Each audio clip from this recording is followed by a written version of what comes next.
Hey, Spaz, Yeah. will you not take phone calls before we go live? Kind of delays us.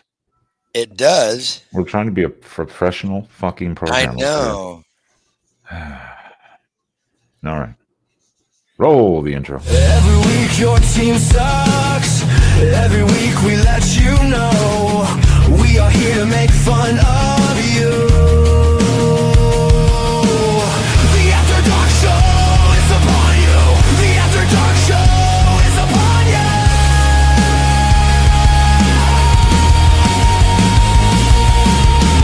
Every week your team sucks.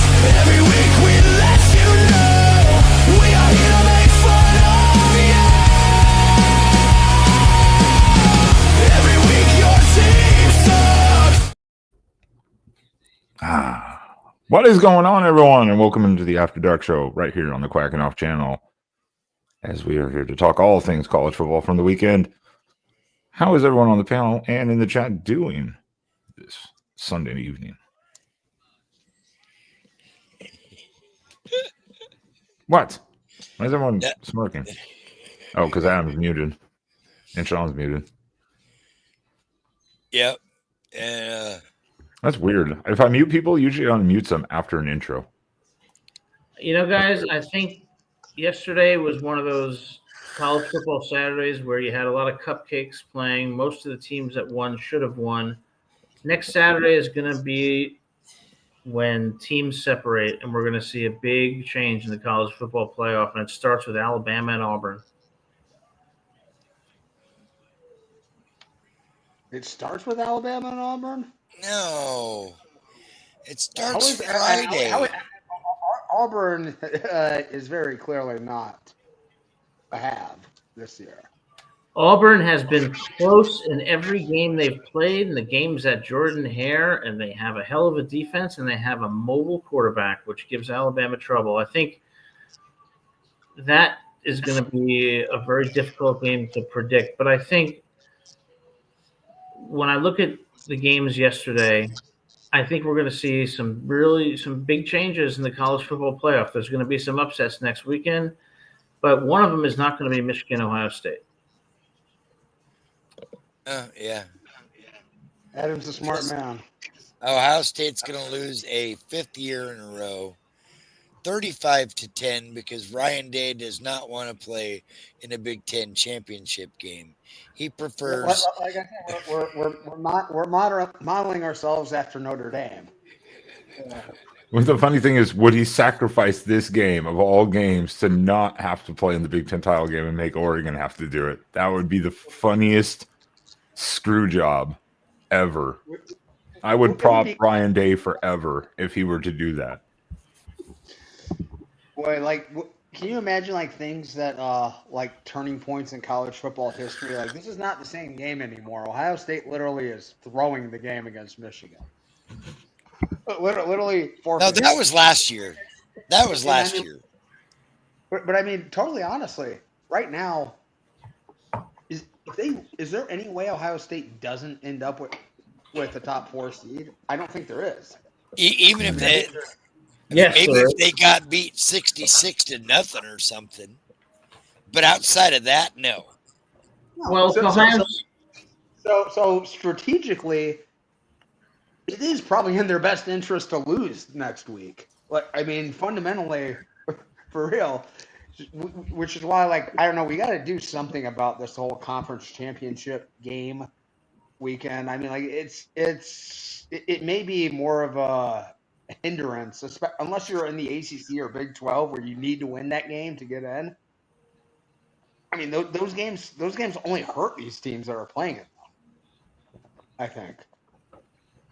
Well, that's a fair and valid point. I think that it's like some of you people talk about getting rid of, but for those conferences specifically, you really can't, because if you're in the Big Ten, you're 11-1 or undefeated.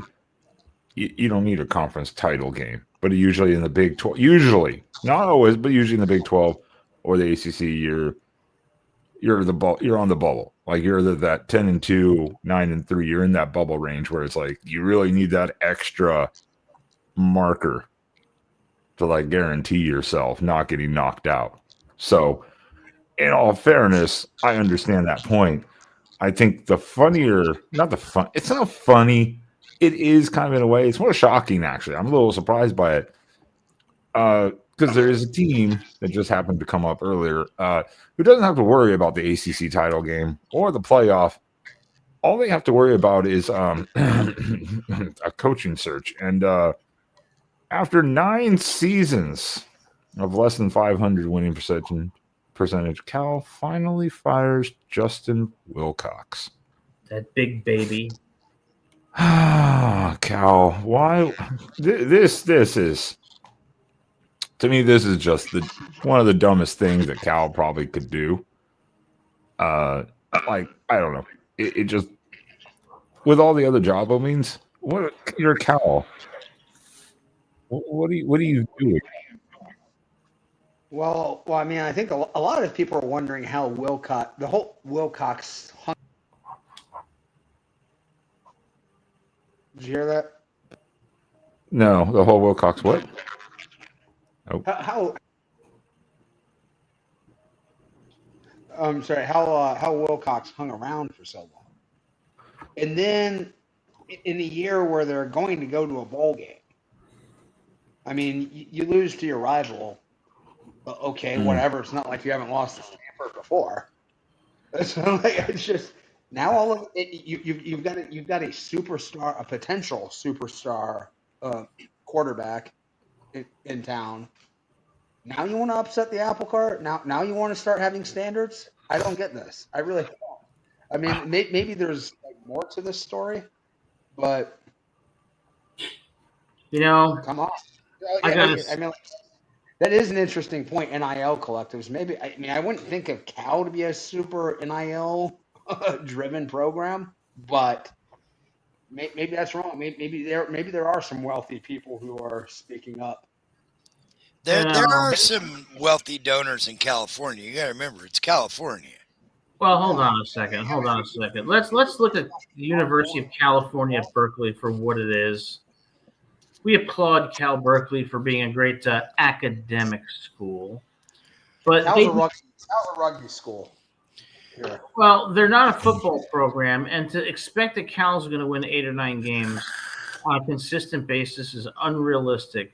Cal does not get the recruits. Cal has consistently been mediocre, and finally, in a year where they're actually going to go to a bowl game, they fire their coach with a great quarterback. Sean's right; it makes no sense.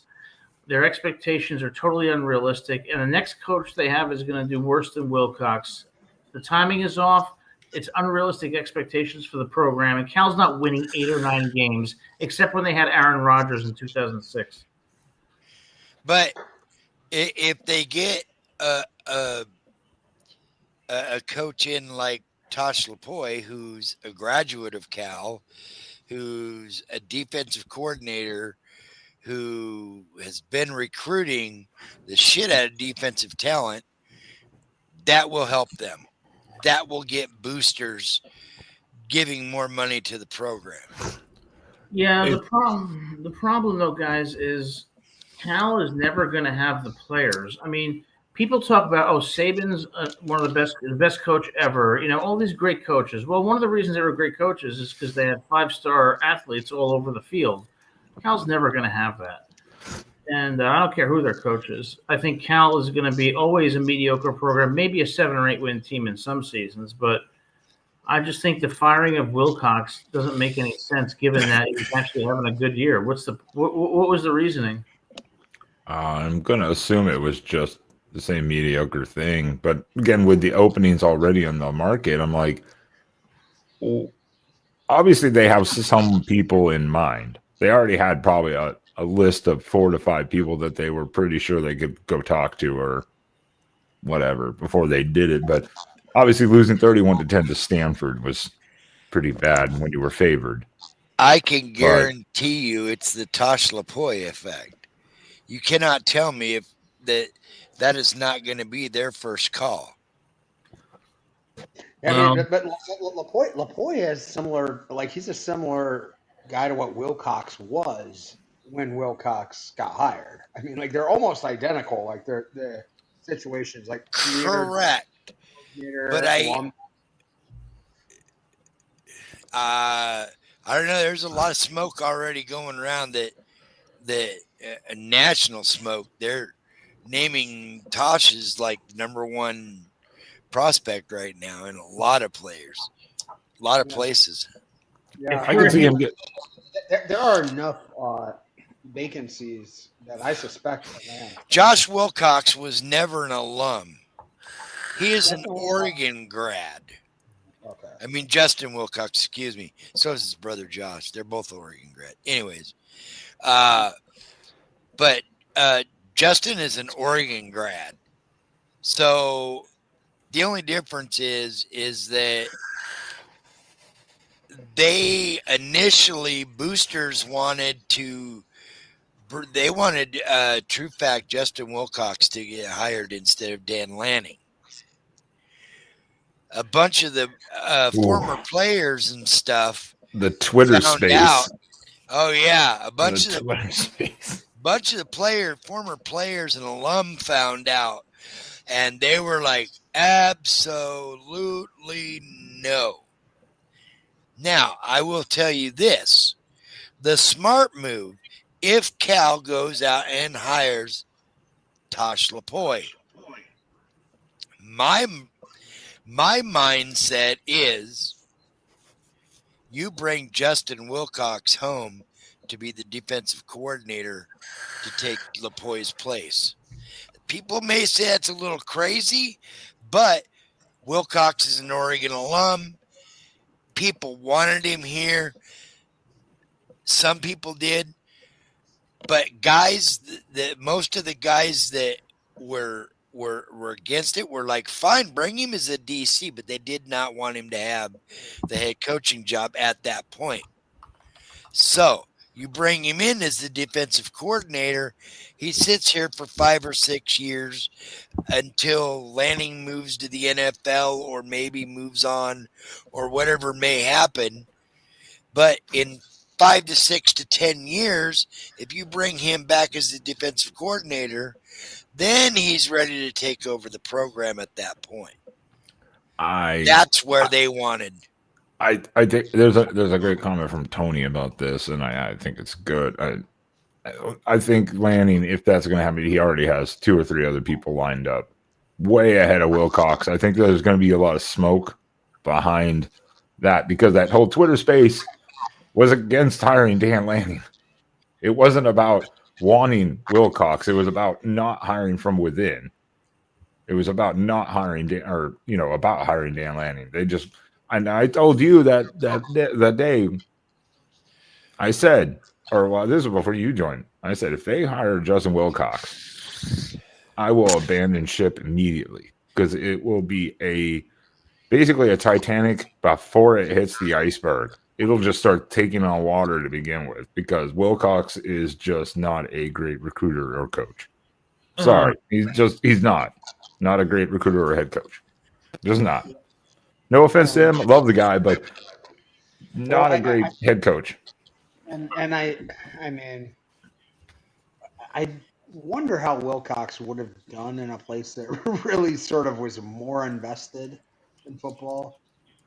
I mean, Jeff Tedford was like when he had it rolling at Cal, like in the mid 2000s. I mean, he was the hottest name on everybody's lips, and he probably could have left for a really big job or gone to the NFL, but chose to stick out at Cal, and eventually you ran out of superstar quarterbacks that could bail you out of every situation and make you look smarter than you were. Well, you know what? I think we need to look at the statistics a little bit to understand the context. Let's look at the last 75 years of Cal football. In the last 75 years, they've had 2 10-win seasons and 3 9-win seasons in 75 years.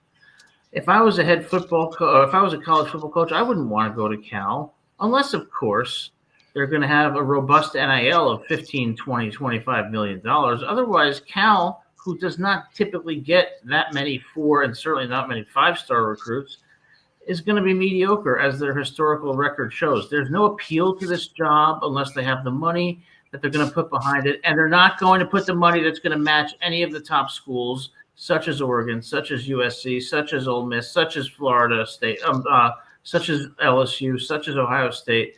It's a loser job. I hate to say it, and I don't think Tosh should go there because he's going to find the same mediocrity they have in the last 75 years. Well, and after last season getting rid of their OC, they brought on Ron Harsin, and they still had a huge fallout of that. Now, they did bring JKS back after he went to Oregon for a few weeks during the offseason, and I think he saw the quarterback room. Then I think he talked to Harsin and went back to Cal because he always wanted to go to Cal. That's just where he wanted to go. I don't know if that was because of Justin Wilcox specifically and just the OC change made him uncomfortable. You might see an even more depleted roster. So whoever goes into Cal is even going to be in a worse situation potentially. Right.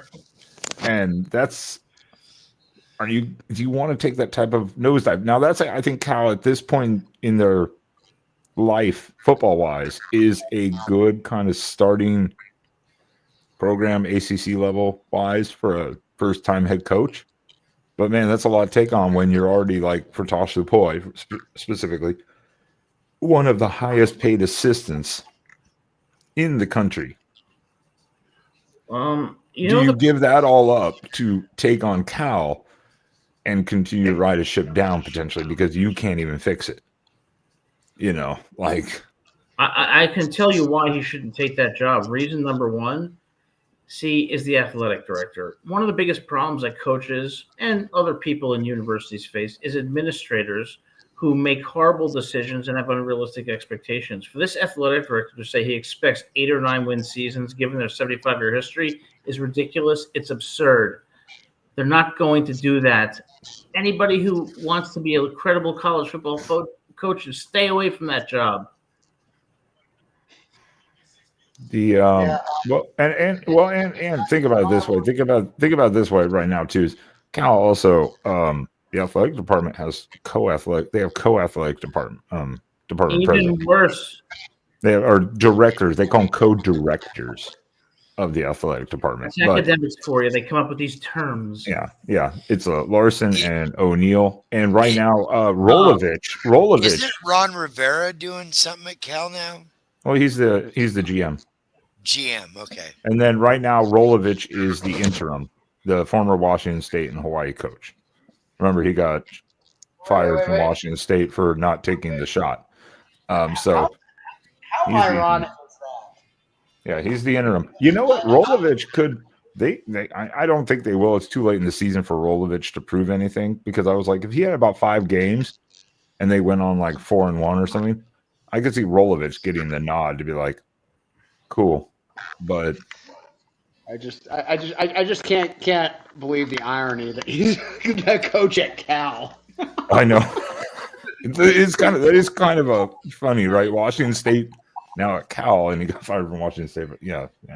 And Tony says that they're building new relationships with. Apparently, you just couldn't handle it and Pete Commie lived Holman, so he had to go to a more salted the earth place like Berkeley, California. Wild. How, Tony says they're building relationships with new donors. I have no doubt that what he says is true, but I'd like to really know, who are these donors who are going to give a lot of their money to Cal football? I'd rather give it to, I don't know. Do you have any idea how much money there is in Silicon Valley? There's a ton of money in Silicon Valley. You know that. Oh, so they're just going to waste it away on Cal in the hopes that they will somehow. I mean, you might be right. I mean, well, all you have to do. But they're also in the ACC now too. So yeah, there's a little disconnect maybe in the sense of allegiance, because they're not on the West Coast technically like that. But I mean, like this, like they've got Aaron Rodgers, they've got Marshawn Lynch. They do have some people that have a lot of money that could every year give a little chunk change to help it out. I mean. Well, let me ask you this. How many times have you ever gone to a cemetery and you see on a tombstone, I don't know, Mike Jones, 1927 to 2001, legendary donor to Cal. I've never heard of it. And all of the times I go visiting cemeteries here in Michigan and Ohio, I've never seen anyone brag about being a donor. I go to cemeteries on Valentine's Day because I take the flowers and give them to my girlfriend. I'm just kidding. I was just joking. I only go when I was ghost hunting before, way back in the day. I go to visit my deceased family members, but it's always depressing. But I've never seen a tombstone that says "Beloved donor to Cal." Stop donating to Cal, Silicon Valley. Give me a break. No class. Easy Mercer, just like I hell. was about to say this. We're heading into rivalry week, the last week of the season. We spent 20 minutes on Cal. Because it's the 19th coaching fire of the year. It's not even news at this point. One point I did want to make that I didn't get to earlier. We have seen so many coaches that I feel like in normal circumstances would have been fired. So many universities, I should say, would have fired your head coach. Announce that they're retaining the guys. Florida State's hanging on to Norvell. Maryland's hanging on to Loxley. Wisconsin's hanging on to Fickle. They see this market. And they say, no, thanks. We don't want any. That's my point. I'm like, with the amount of jobs that are open, I'm like, why would you want to get involved with this unless you obviously you have a list? But again, if you're looking at people like this, like a Lupoy, which I get the point of it, is he really going to take the risk? I don't know, because we've already said I don't think he really wants to be a head coach. Anyway, then why would he take a sinking ship like Cal? So it just didn't make any sense. Wilcox at least was a safe coach to stick with. Have any of you guys, if you guys ever were downtown late at night, like you look, if you're deciding which club to go to right now, you look right away at the line to get into the club. If you see a 10-to-1 guy sausage ratio there, you don't go to that club. Depends on your sexual orientation. I was about to say I'm gay. That's pretty standard. Yeah. Well, I mean, like, I hate to burst your bubble on that, Sean, and like inform you here. You homophobe, you allow this type of conversation. No, but what he's saying is totally true. You look where the no, I know. I get what he's saying. Exactly. That's what the whole point is. Like, guys, I got a new topic. Oh boy. That's the love of God. Oh, this is scary. It goes along. Actually, it goes along with football in general. And I didn't notice it at first, but when somebody posted it on Twitter, I went back and listened, and I was like, "Oh shit, he did." Tom Brady used the N-word. No. Yeah. The football player Tom Brady or some guy from Detroit? Yeah, no. Tom Brady. He said that. Why? Just smashed him. And he just kept on rolling. When did he say this? Today, towards the end of the Cowboys-Eagles game. Oh my God! So you're making this is Tom Brady, the football player, not the pigeon from like Flint, Michigan. No, this is Tom Brady, the football player, now the commentator for Fox Sports. No offense to Michigan, beautiful state.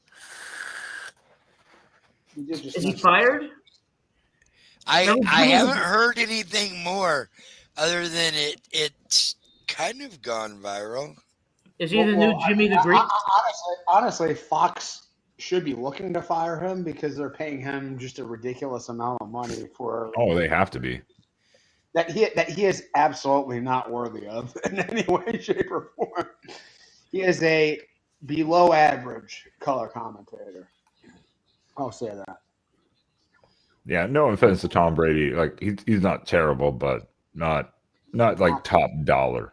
He's like what you would get on. He's like what you used to get on your like Thursday night ESPN college football game. Like they had some really good commentators on Thursday nights, but they weren't getting the prime time slots. You know. He's kind of like when Randy Macho Man Savage was put in the commentary booth with Vince McMahon, and he just wasn't that good. Do you know But I what's love the trending on Twitter right now? Joe Paterno. Why? Yeah, What for? I have no word. I know exactly why, because the coach wore something on his shirt like a Joe Pa. It was honoring Joe Pa in He was some a way. great coach, man. He was a great Wow. coach. But yeah, I mean, Twitter's going to do what Twitter's going to do.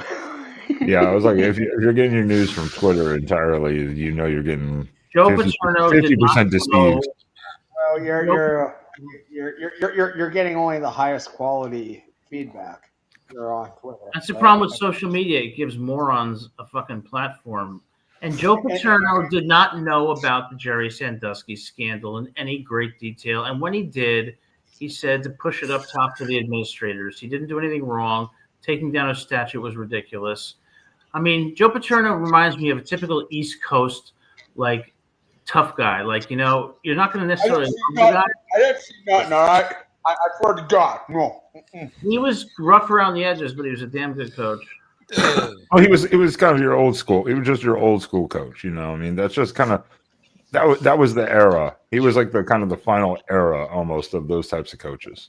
Jason, even if he knew, I think that he responded to it by alerting administrators to it. He didn't personally try to. No, they're the ones that ignored it. This is a topic we're going to spend 4 hours on if we don't stop. I was about to say this could go horribly wrong somewhere along. Sideways. Look, what happened to those Uh. kids? What happened to those kids is absolutely disgusting and horrible. Anybody would Yes. agree with that. But what I'm talking about is who bears the responsibility. My feeling, and I don't have any proof of this. I suspect Joe Paterno, being the head coach of Penn State, involved in recruiting, game planning, and everything else, when he heard about it, probably said, "All right, whatever, bring it up to the administrators and let them know," and didn't want to deal with it, and just said, "Bring it up the chain," because the guy's overwhelmingly busy with other things. What was he supposed to do? Say, "I'm going to conduct my own investigation"? He probably said, "Go tell whatever, the vice president or whoever." And if that's what he did, and that's what the evidence suggests, I don't. Yeah. But if he did more than that, if Jason O is right, they did more than that, then I stand corrected. Yeah, All right, I don't moving know. on. I don't know, but yeah, I mean, look. Regardless the outcome, what you think of him, still was an amazing football coach. I just Still thought was a that was fucking amazing wild. football coach. I go to look for a tweet and that shows up. Treating children like that is so disgusting, and for a coach to do that is beyond. I can't understand how any human could do that. What Sandusky did, I really can't. Wait, all I can say is if Terry Smith just, he's a former Penn State alum, I believe he is. And if he has a certain affinity and chose to stand up for his friend and mentor, I mean, good on him. But you have to recognize that you're inviting a fair degree of a backlash. Who's there, Penn State going to get as their next coach? Where are some of these coaches going? And are we going to see more firings? That's the $64,000 question too, because Kiffin. I mean, he is playing like every bit the suave manipulator that I have always known him to be. I mean, How many times did Cooper lose to Michigan before he got fired? he was 2-10-1. So He was 2-10-1. John Cooper was a good coach, though. He was good. So if Ryan Day loses his 5th in a row, regardless of winning a national championship, do boosters get fed up? No. They're always fed up. There's always ridiculous people. I mean, Cooper was a good coach. I mean, but look, here's the problem with college football, in my view. He rebuilt Ohio. Cooper did a good job in rebuilding Ohio State into a national power, which they were really during the 90s. They didn't win anything during the 90s other than a Rose Bowl. But he got them to be a new factory again when program had clearly slipped. The end of Cooper's tenure at Ohio State was ugly and bad. Yeah. Well, I mean, but that's the whole point of this with the just circling. Yeah. That's the whole point with the circling back with the Cal thing to get off this topic, because now we're on 25 minutes of this, and AZ Muse I think they left. They're like we're out of here. But circling back to that, the point is, who are all these things? And I can say already, top hiring outside of potentially Lane Kiffin, which you could still argue Lane Kiffin still has really never done anything. He's never played for an SEC title. He's never won one. He's not been to a playoff. Virginia Tech cashed in by hiring James Franklin. Yeah. On the spot with incentives and everything. I mean, finally, a stable, successful coach that I think can go into the ACC and within a couple of years. He has to rebuild Virginia Tech. They're not terrible, but he's got to rebuild them a bit. A couple of years, I think he'll be pretty good. I don't agree with you respectfully, because look, James Franklin is one of those coaches that will build a program to be solid and competitive, but I do not see him taking any program to a national title or even deep into the playoffs, except for last year. I give him credit for that. But Lane Kiffin is an offensive genius, and where Lane Kiffin has gone, when he was the Alabama OC and at Ole Miss, he has shown that he is a very elite coach. The problem is this, though, in college football. We are firing these coaches too quickly, whether it's Franklin or anybody else, because guess what? With NIL and with the parity that's coming, every coach each year is going to lose potentially 2-3 games, and those that don't are going to lose 2, 3, 4 games the next year. What are you going to start doing? Firing a coach when they don't win every single 2 years? It's unsustainable, and that is a problem. Well, teams have to stop hiring coaches with 10-year, $100 million guaranteed contracts. That's what they have to stop doing. They need to start hiring on like 3 to 4 year basis and see a progression. But I like Jason know the point. James Franklin is going to Virginia Tech in the ACC. It's the ACC. I think James Franklin can be at least consistently contending for a title in the ACC, and that's good for Virginia Tech.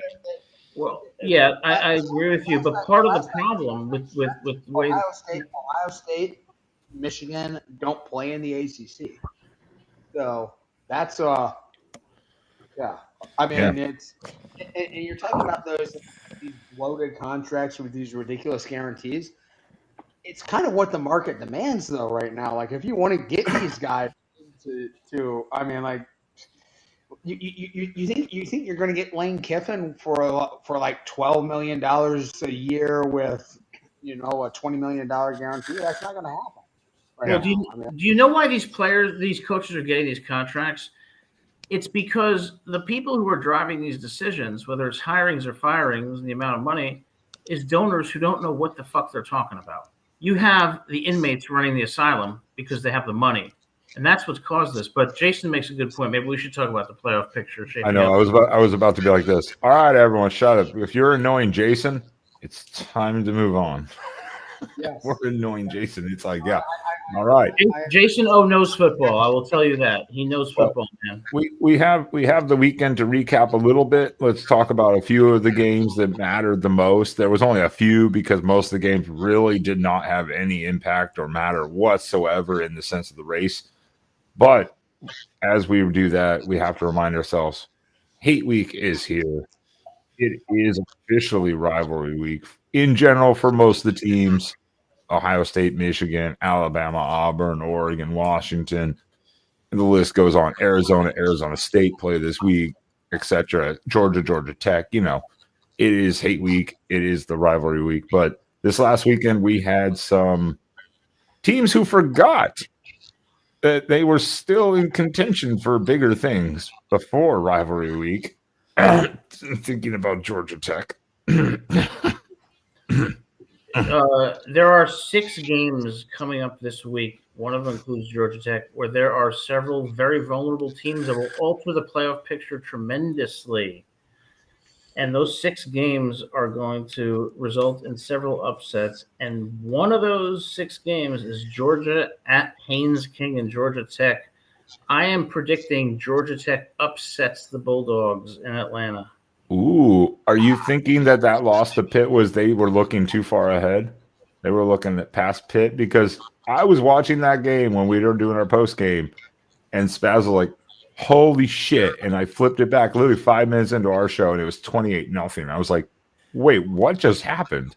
I think they had, yeah. It was like Georgia 21-0, and they hadn't even taken a snap. Georgia like, Tech did fight back. They did fight back. They had an opportunity. They did have an opportunity. They made it interesting in the second half. But I think they were looking ahead. I think they were overlooking Pitt. I think Pitt got blown out against Notre Dame and came out on a revenge or with a revenge mindset. But Georgia Tech at home is going to be tough. But even so, since you mentioned Pitt, get ready for Carson Beck in Miami to get upset at Pitt and Texas A&M. I want to tell you something, Texas A&M. This is the week where you come down to earth because Arch and that Texas defense and Wingo are going to beat you in Austin. Ooh. Oh, they have figured some shit out there in Austin. They have figured it out in Austin. Arch is looking like the quarterback they said all along he was going to be. Yep. Almost 400 yards, 6 touchdowns, 1 rushing yesterday. I mean, that's an impressive stat line. Yeah, as a fan of a team that will be in the playoffs, I'm very much pulling for the Aggies this week because I really don't want to see Texas get in right now. Yeah, you don't want to see them now. Texas is going to get. They're not the team they were in week 1, that's for sure. No. I would also like to extend my condolences at this point and my empathy to the Oklahoma Sooners as I wave farewell to them after they lose to LSU in Norman next week and do not make the playoff. Ooh, I don't know about that. Did you saw the final score for LSU? I mean, I think LSU was looking ahead, but I mean, when you win by like what, 10 points? It was like 2-1 or something. What team did the LSU play 13-10, Western Kentucky. Oh yeah, no, God, I'm sorry. At least Oklahoma played in Missouri with former 5-star Oregon commit Michael Van Buren at quarterback. Mr. Van Buren is struggling, but LSU is going to be on a mission, and I think Oklahoma is vulnerable. We will say rest in peace to the Sooners after next week. They will not be in the playoffs. Texas will be when they beat Texas A&M by 10 points. Georgia Tech upsets Georgia, and Pitt upsets a very silly Carson Beck in Miami. Rest in peace, Miami. Someone take notes. Someone take notes of this. So if all of this happens, we need to start following Adam's betting guide because no shit. Jesus. Clip that segment. I will say this: Michigan will not beat the Buckeyes. Ohio State's defense too much. They won't. No way. I got 14 points. Ohio State over. I'm still saying, and I hold this to my gut.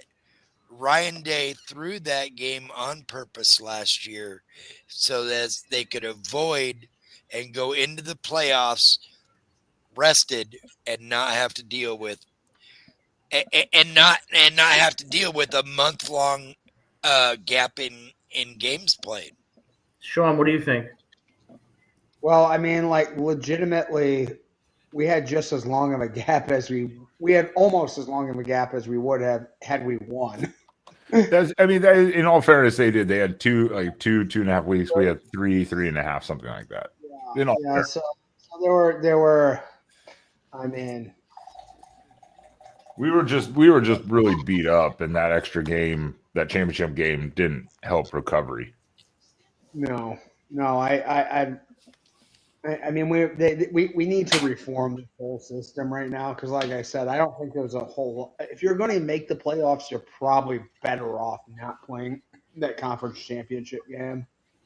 You know, I think a week off now is more important than having a week off at the end of December because if your team's completely already kind of like beaten up and they've been through the rigors of a season, I'd rather just start my.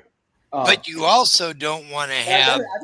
I'd rather start my bye now and start playing a week earlier than play another week and then get a week off later, if that makes sense. Like you're already battered and bruised. Well, Your like we team, started out talking about, was like, Ohio State's got $1 trillion right now. They got so many nagging injuries on that team, like little tiny stuff that's the product of an accumulation of the season line. Right now, it would absolutely benefit them not to play the conference championship game. well, like we Just talked about too, is what's the point of playing? In a way, I like conference championships. I am a little bit of the nostalgic guy. I like I like that stuff, even though we're the newbies in the Big Ten still. But like Adam was saying, for teams that are on the bubble, like at the 10-2, 9-3, in like say the ACC Big 12, they kind of need that game. Whereas if you're undefeated in the Big 10, 12-0 or 11-1, you really don't have, or the SEC, you really don't have to worry about it. Well, the problem with conference championships is that it gives some teams, but not others, a chance to impress the committee, and it also gives some teams a chance to lose and therefore not make the playoff. I would say for conference championships, unless you get blown out in the conference championship, a close loss should not affect your ranking. You would otherwise make the playoffs. Exactly, 100%. And also, just to bring this in, because this will rile up some audience members. So someone clip this, make it a short. I don't care. If Notre Dame can make the playoff without doing a championship game, no one else should have to play a championship game. Well, they could play the championship game, but they shouldn't be penalized for it unless they get blown out. But I know, but it's one extra injury. It's a potential for injury, so why play it? Notre Dame doesn't do it. It's another week of practice that you have to go through when the bodies of all these guys probably need to start healing up a little bit, especially if you're going to make this stretch run. I mean, there's lots of reasons why you're at a disadvantage playing this. That's a fair point. I mean, that's a good point. So it's an argument that there's no, I don't know if there's a right answer to, but when we come down to this week, that's why I wanted to start with before we go into the rivalry talk, is who lost the weekend, because that's why I started with Georgia Tech overlooking Pitt. I think got down big, and they were a win. That win sealed their ACC title shot. Now they're basically almost out of it, unless there's some weird losses from a couple other teams. They're pretty much out of it, and most of them are playing non-con games like Miami. Miami's playing, or who? No. Well, Georgia's playing Georgia Tech, so that doesn't count. There's some non-con stuff going on, so it I don't know. It's just Georgia Tech really screwed themselves here. They were one win away. All they had to do was win. Yeah. I remember looking at it. They were like, it was like 98% if they won that they would get into the championship, or I think it was 100% if they won they were in. And now it's like they're at like 4% to make the title.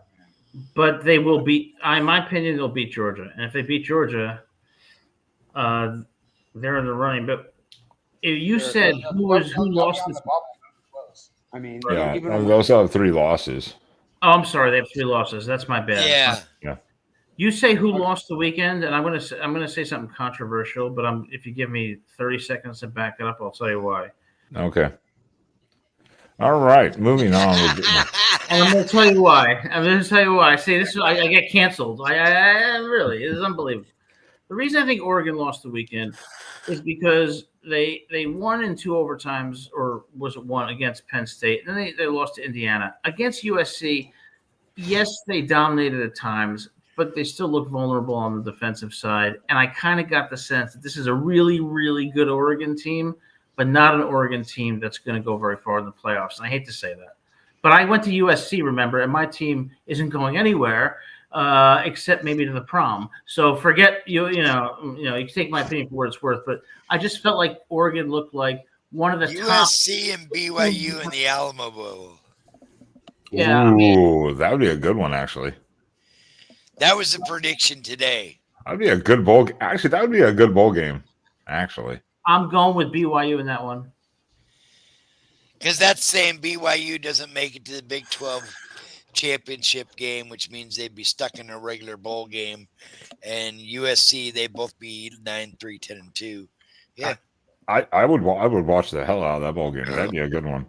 I look, Adam. You were talking before the show about it, and I agree with some of your points. I think what some of it, because I listened to after we did our post game show Saturday, I went and I listened to what I call the USC meltdown coach live streams after the game, and all they talked about was USC had these injuries, USC had these injuries, USC had these injuries, and then they were making mistakes.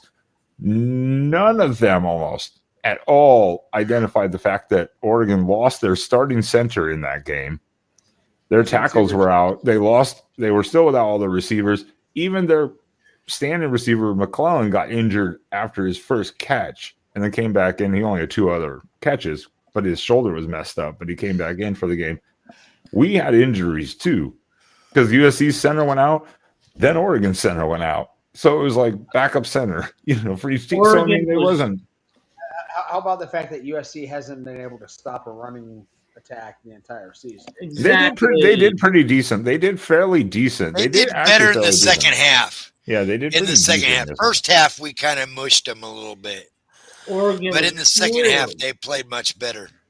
Oregon was clearly the better team. My only point was, from what I've seen from Oregon's body of work, and especially yesterday, that they're probably the 5th or 6th best team in the country, but I don't see them getting past. But maybe I'm wrong. But I think one thing we're not talking about is voodoo. And the reason I want to talk about voodoo is because that's what's going to happen at Jordan-Hare Stadium this Saturday.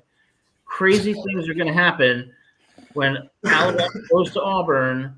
If you look at the record, teams that of Alabama had that were way better than Auburn have struggled there. And you've got a dangerous Auburn team in Jordan-Hare that I think could upset Alabama this year. It's going to be a heart attack game. Let me tell you that. So Oregon has like a really bizarre scaling issue offensively.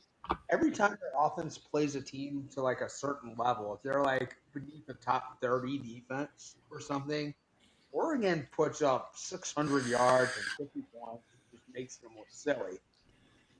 When they play like legit strong defenses, they're neutralized like almost entirely.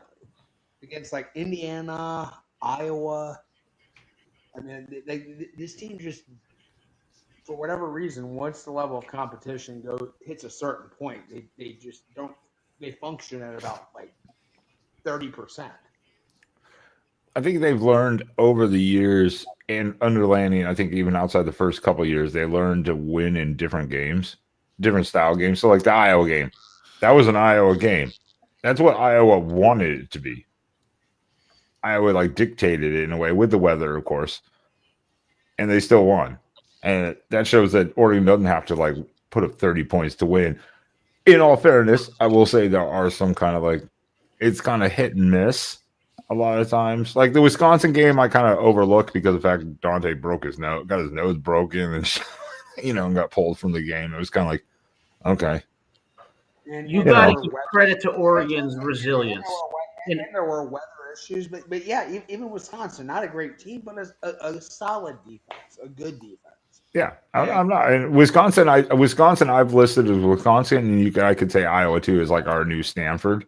They're just the team that is going to give Wisconsin fits, even no matter how bad they are. It's just that type of team that like just kill. You never put your hand up to me like that again. I was putting numbers up. Somebody asked. Hookham asked what the line on Bama was. 3.5. I went 5. Is it 5? 5.5. I was looking it up right now. I'm literally searching it right now. 5.5, depending on where you go. Sean made some really good points, I think, about Oregon, but I will say this. I haven't seen Ohio State play any team meaningfully that's going to test them, so I still don't know how good Ohio State is. And I wish Ohio State would have had the same competition this year. And that's not to say Ohio State is not capable of winning the national championship, but I think we're going to finally see how good they really are when they play Indiana. Yeah. And I'll be interested because I do think Michigan is the best defensive play since Texas.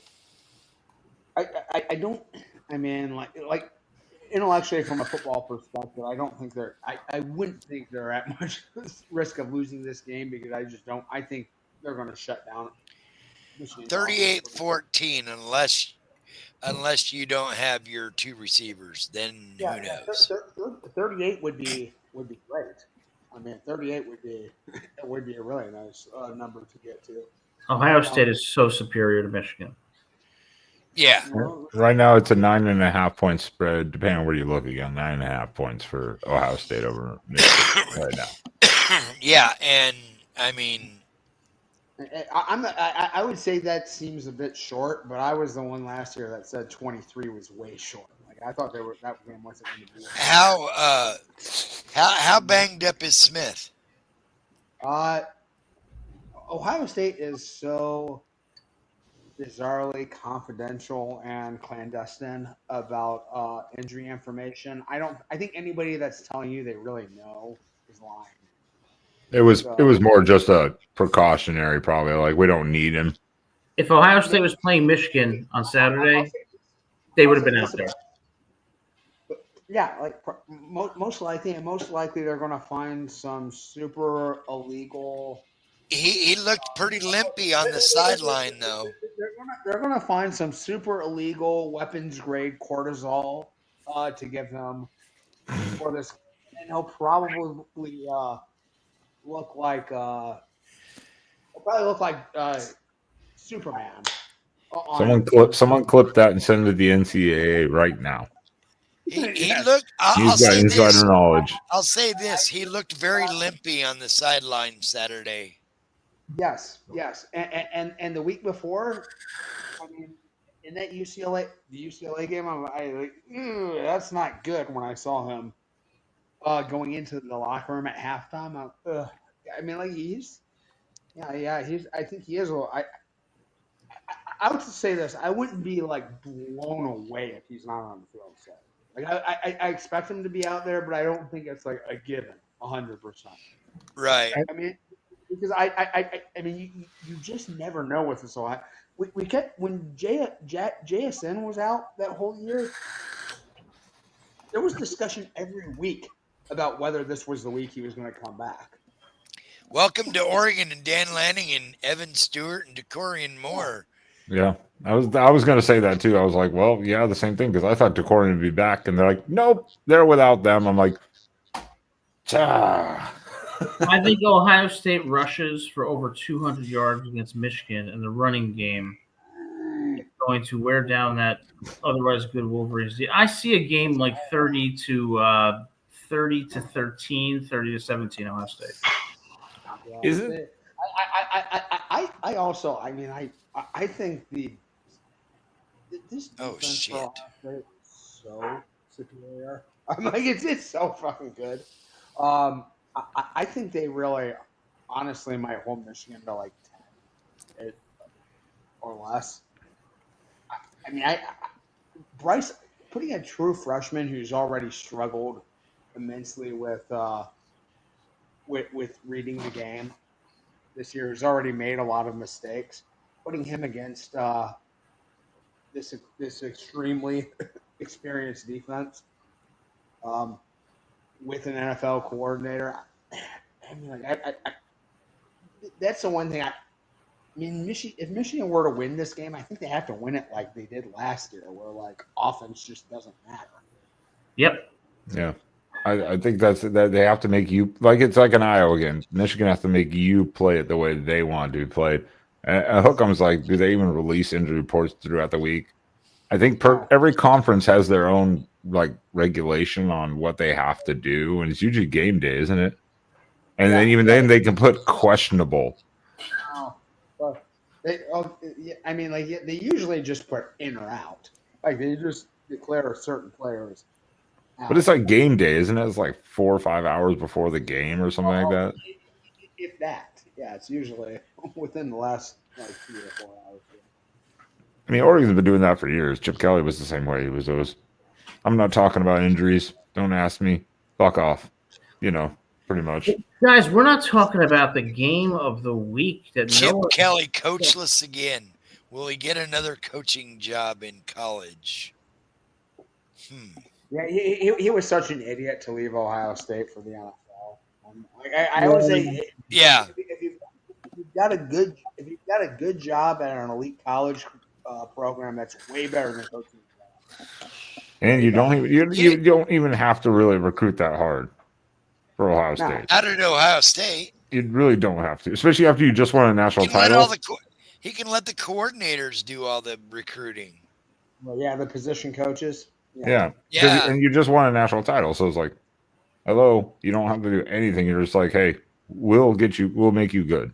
The hardest thing about Ohio State with recruiting is trying to convince recruits that they'll have a chance to play in the first 2 or 3 years. Yeah. But no one's talking about the game of the week, which of course is Penn State at Rutgers, as Rutgers battles. What a rivalry! What a rivalry! How dare us forget? How dare us forget Penn State's great win yesterday? Over a very silly Nebraska team. I mean, they may, if they're going to hire Matt Rule as their head coach, they really was that their just best recruiting pitch to Matt Rule to get him here. Come over to the other side. It's better over here. Hey, Troy, by the way, Troy, you're right, Troy. What Ohio State does a good job of is getting like true freshmen into the game for maybe 6 or 7 plays and giving them like a taste of, like, they do rotate well. So it's like, even if you're not going to play like so consistently, they do get in-game experience from a pretty early period. So, you know. You're banished from touching the chat, Spaz. You can play music. Spaz is on a 30-second timeout for negligence. All right, he's back. All right. Yes, yes. Penn State Rutgers. Oh my, what a game. What a game. A lot of this week, though, the rivalries have been kind of dulled down, unfortunately. What used to be a weekend full of traditional rivalries is dead, unfortunately. Well, why do you say this? I don't know. Well, it's not Oregon State anymore. It is Oregon-Washington, so I will say the Big Ten did a good job there. You've got Alabama, Auburn. Of course, you got Georgia Tech. You've got Clemson, South Carolina, UCLA, USC. But then you have a lot of hodgepodge. I know the Big Ten, we're not still familiar with all of these rivalries. The Big Ten has a trophy for every fucking game they play. The Paul Bunyan axe. It's a trophy for everything. You're not going to besmirch the storied history of the Maryland-Michigan State rivalry, are you? Are you going to besmirch the historic rivalry series of Cincinnati and TCU? What? Well, Yeah, I mean, like, that's rivalry week, and TCU's favored by 3.5. Yeah, it's like the Paul Bunyan axe when Wisconsin plays whatever team. Who cares about the Paul Bunyan axe? There would have been an intense discussion in 2009. Hey, we got the platypus back. That's all that matters. Had Justin Tucker not knocked through a 50-yard field goal for Texas to when Texas won the Big 12 title, there would have been an intense discussion about who plays Alabama in the title game. It would have been Cincinnati and TCU. Sure. No one cares about that because what Spaz just said is all that matters, and that is right. The sexiest trophy in all of the lands, the platypus trophy. Get it? It's a beaver and a duck, and they did things, and platypus. Yeah. One of Darwin's cruelest. Is that real, Tony? Sean, I don't think that was real. That thing was lost for years. It was in like an Oregon State locker or something like that for like 40 years or something like that. I don't think he's back. Dave, yes, we have a Rutgers channel. It's called Rutgers at the Voice of College Football. I like how he purposely misspelt it. Even though it says Rutgers in your background on the field. We're on tomorrow night, 7 p.m. with my fantastic pickup.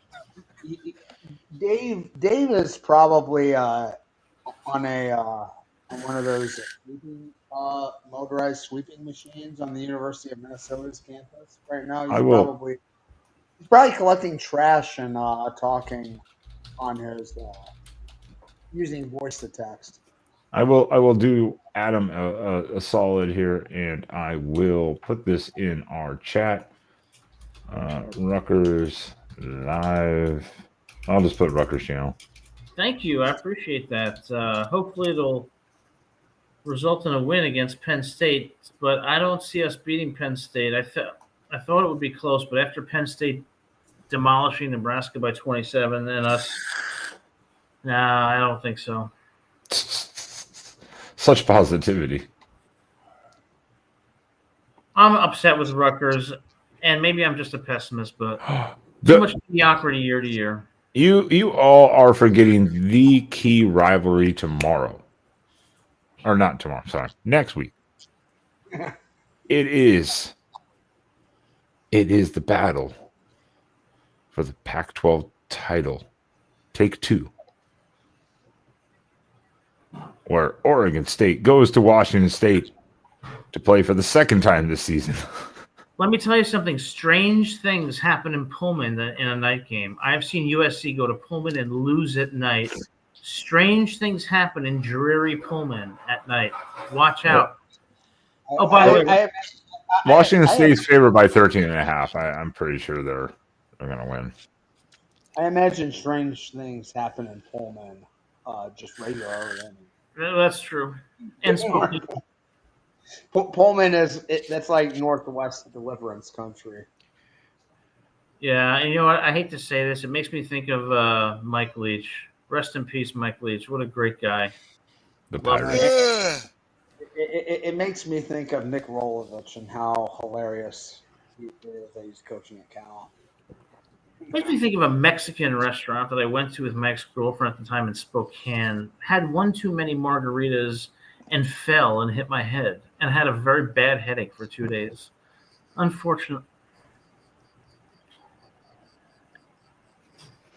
I have to ask the question: what the Don't hell? do that don't ever do that when I'm trying to take a drink.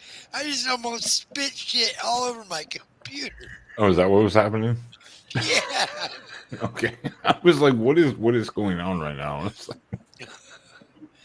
Oh, fuck. He's a funny guy. Oh.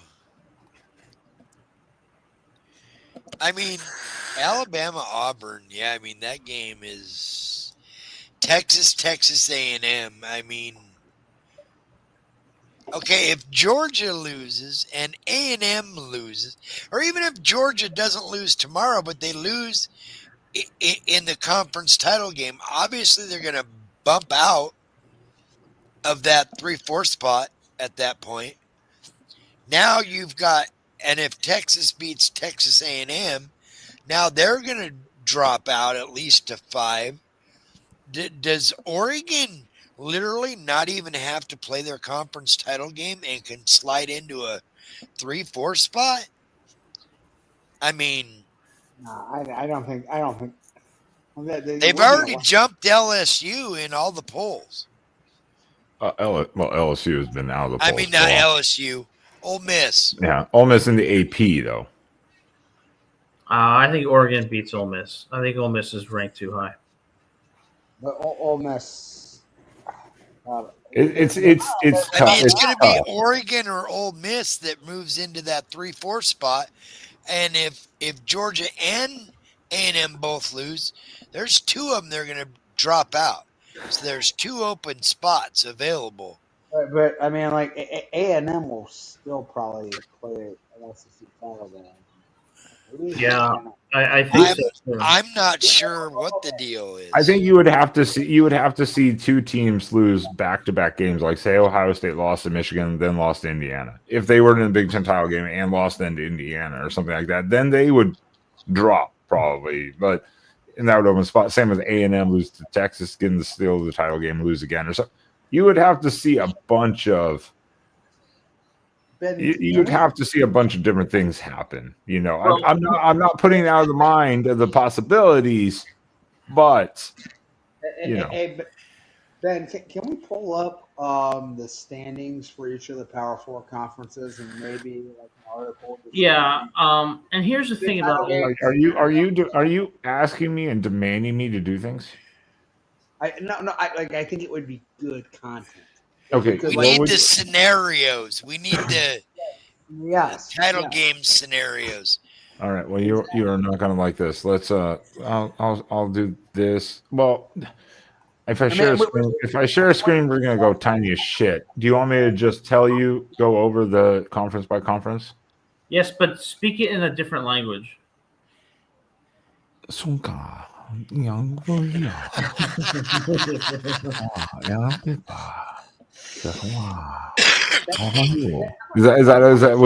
that a inappropriate cultural No, I inappropriation? understood what you were saying. And here, That was perfect. That was perfect voodoo.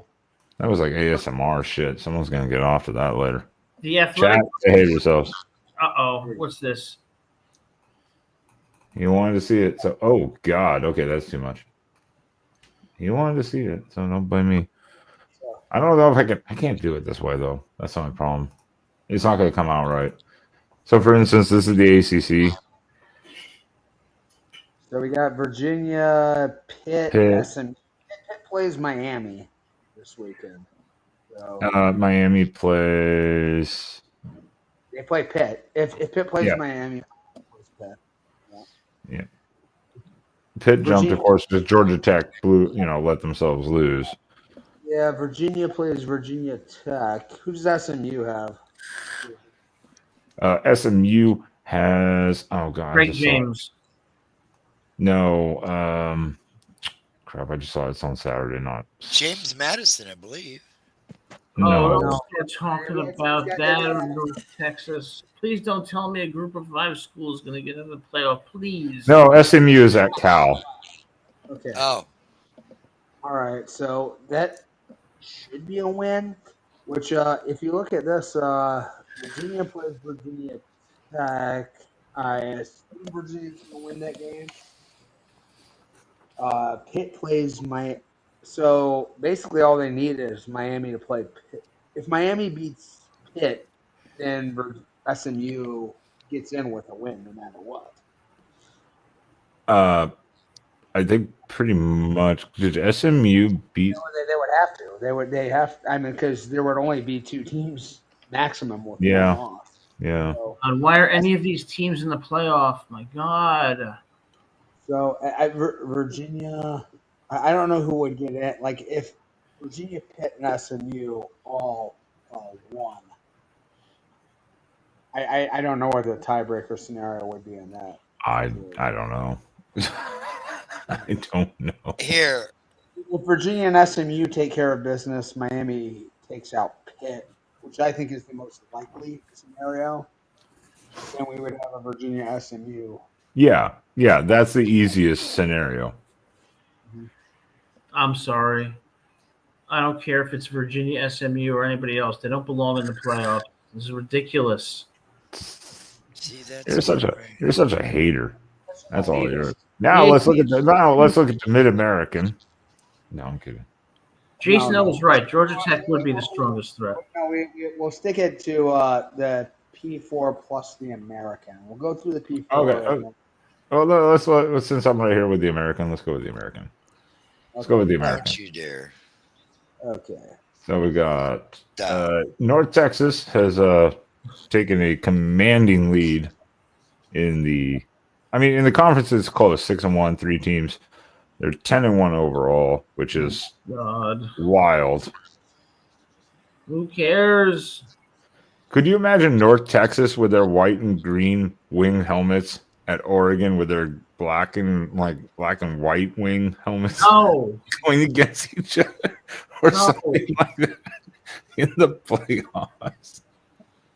Yeah, it'd be the mean green against the meaner greener. What is this nonsense? And think about this: North Texas actually named their mascot their nickname of their team is named after their most famous alum, Yeah, it's a Mean Green. football player, who is a football player. Yeah. You know what? Denton, Texas. Yep. If Mean Joe. Pitt loses to Miami, then it'd be Virginia. Well, then it'll be Virginia and SMU.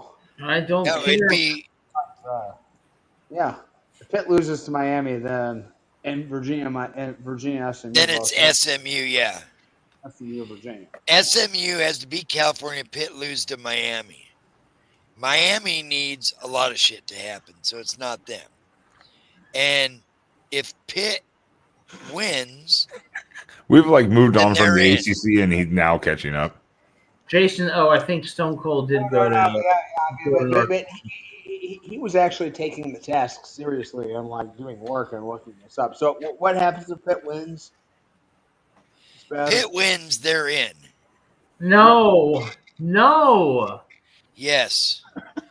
Why are these loser teams going to be in the playoff? They have no chance of winning anything. Conference title. I if they don't win the care. conference. Why does the SWAT get to go to the why in the Metro Atlantic Conference? Why do those teams get to play in March Madness? Now what I'm looking at is the SEC. That's another good. I like how we're looking at the American. He's looking at the SEC. He's like moved on completely. Dude, All right, no, I he's think not even part of the Bowl Coalition. Who I think gives a shit? we said we were going to talk about the American. We did say we were going to do it. It was there next on my list. So Spaz, you can share your screen and share what you want to share there. Oh no, please! I don't. will leave it in the hands of Spaz. I cannot share my screen. Glenn, Alabama would not be Path wrong. to the SEC title. Alabama beat Auburn. They're in. Okay. Texas A&M beat Texas. They're in. Georgia has to hope Texas beats A&M or Auburn beats Alabama. And I think you're going to get one of those scenarios. So in that case, you would have Georgia in, and if Auburn beat Alabama, then Ole Miss would be in with a win over Mississippi State. So Ole Miss needs both Texas and Auburn to win. Okay. So that's actually a pretty clean scenario. Yeah. Unlike the Big Ten. It is. Big Ten's a fucking mess. Yeah, the problem with but the Big Ten's probably going to be the cleanest of them all because you've got two favorites unless Michigan fucks shit up. I don't think that's going to happen. What happens if Purdue fucks shit up? No way. It's not going to happen, but yeah. Same scenario. So depressing. But one of the problems with why are you picking on me, Tony? And how am I reaching, Alto? What did I reach on? I think one thing we're not taking into account is that after next year, Old Swiss is going to make an announcement. And for the AD at Old Swiss to be saying, we're going to make an announcement after the Egg Bowl, to me that means Lane Kiffin's leaving. Yeah. Why else would you say that? Yeah, that's not a good sign. Why else would you say that? I think he's going to LSU. I think so. I heard $80 million offer on the table. 90. 90?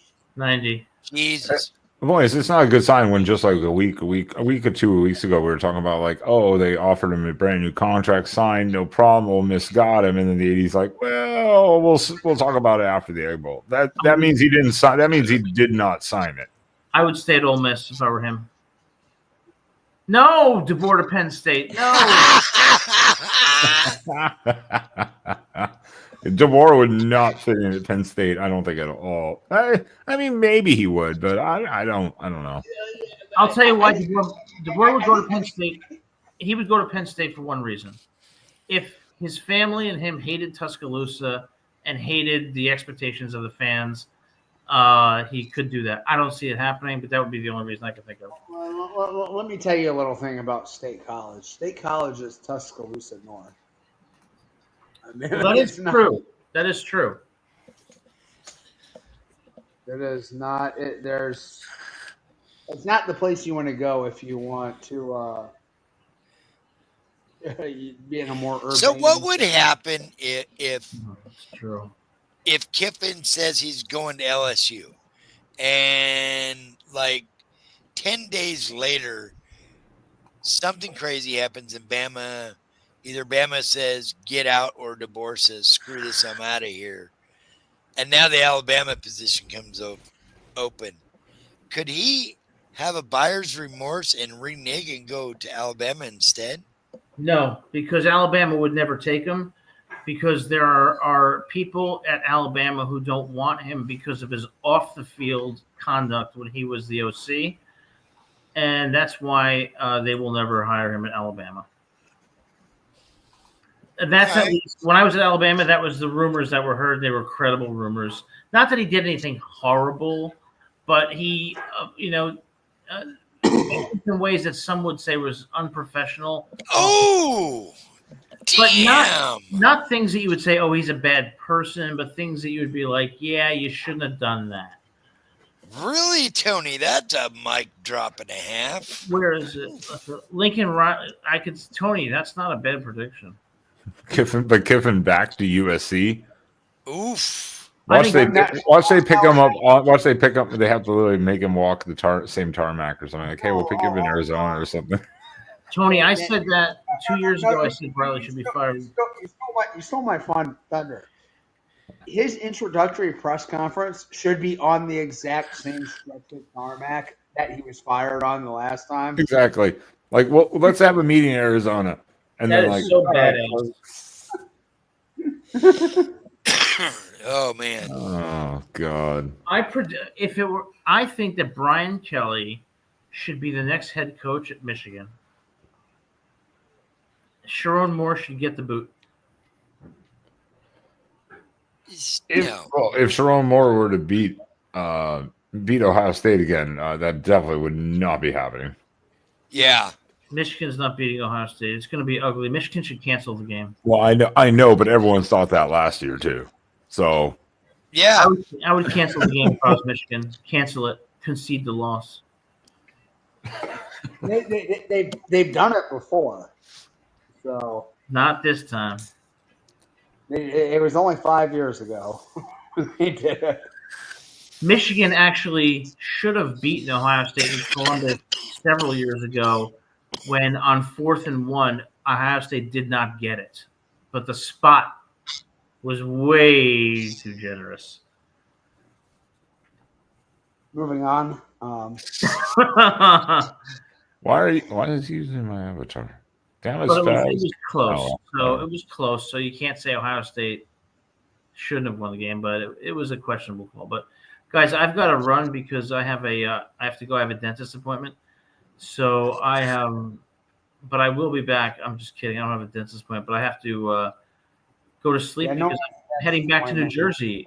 I am flying back to the great state of New Jersey for Thanksgiving, and I think everybody who's watching this show. Where are you right now? Georgia.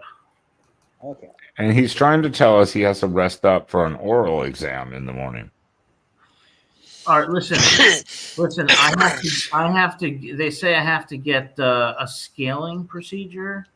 I don't know what that means, but I just told them if it hurts, put me under anesthesia, and they just told me don't worry about it. So,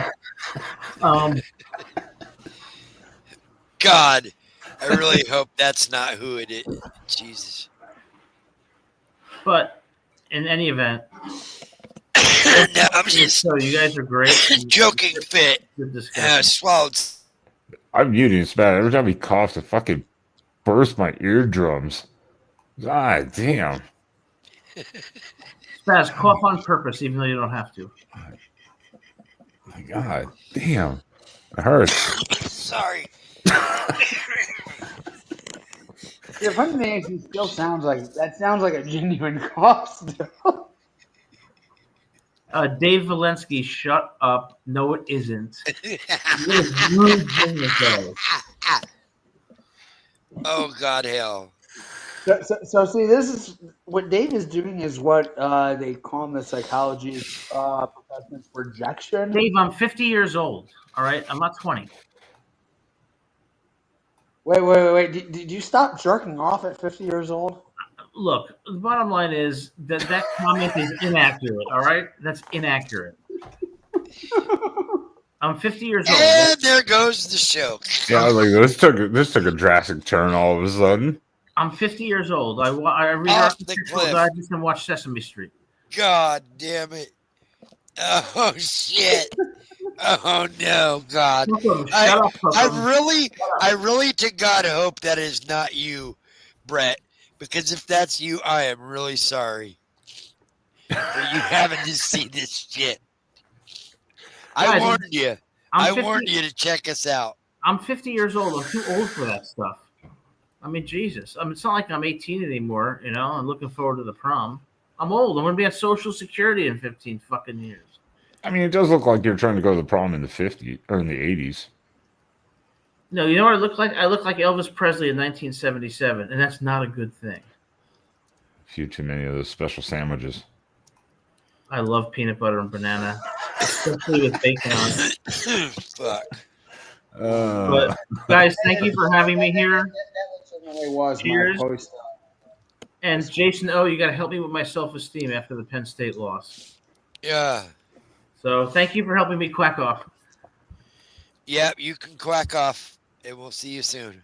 Cheers, guys. Thank you. You're All right, welcome, Adam. buddy. All right. And Yeah, there that's goes Danny DeVito. So that one sells real fast.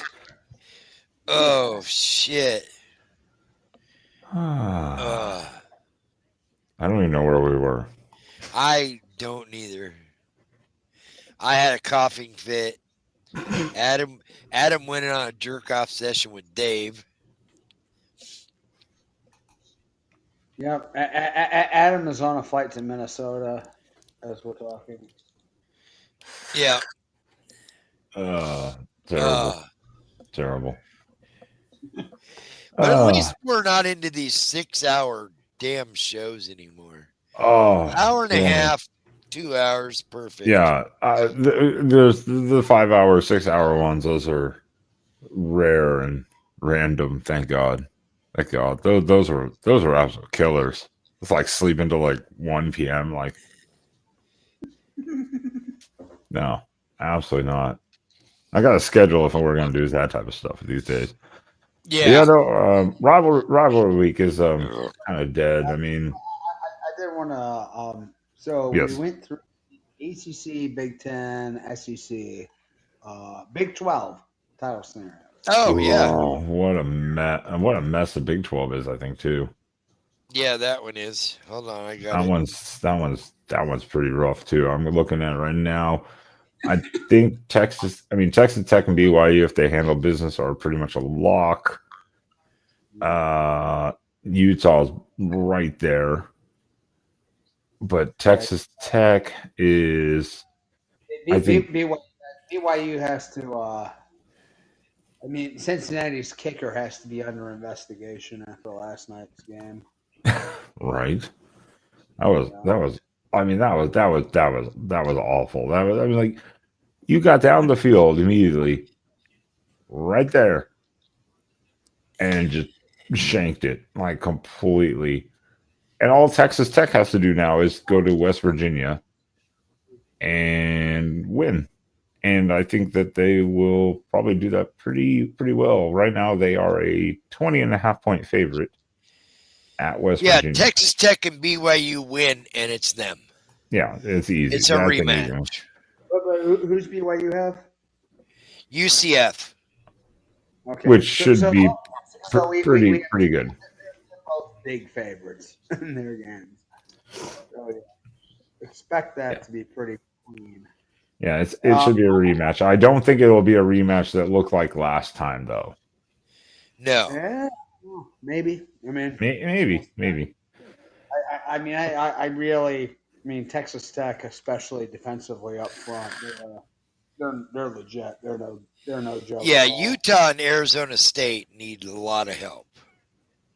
Yeah, and Arizona State, they're without their. I mean, they're dead. They have no hope. But I do wonder. They Texas beat Tech, Colorado with their backup. Texas Tech and BYU, they could both kind of be in pole position where the loser of that game, I don't think is out of it 100%. I think the loser of that game will be sweating on selection day to see if they get one of those last couple spots.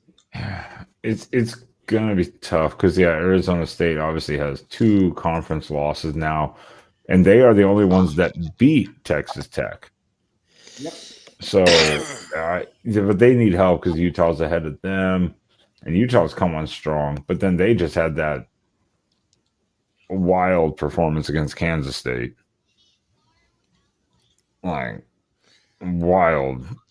What was the score of that one again? That was a. Let me see, Utah. What was it? Was 51-47. Yeah. It was like. And they scored man. they scored the final 16 points in like 4 minutes. In the last 4 minutes of the game. They were down 12 dead in the water and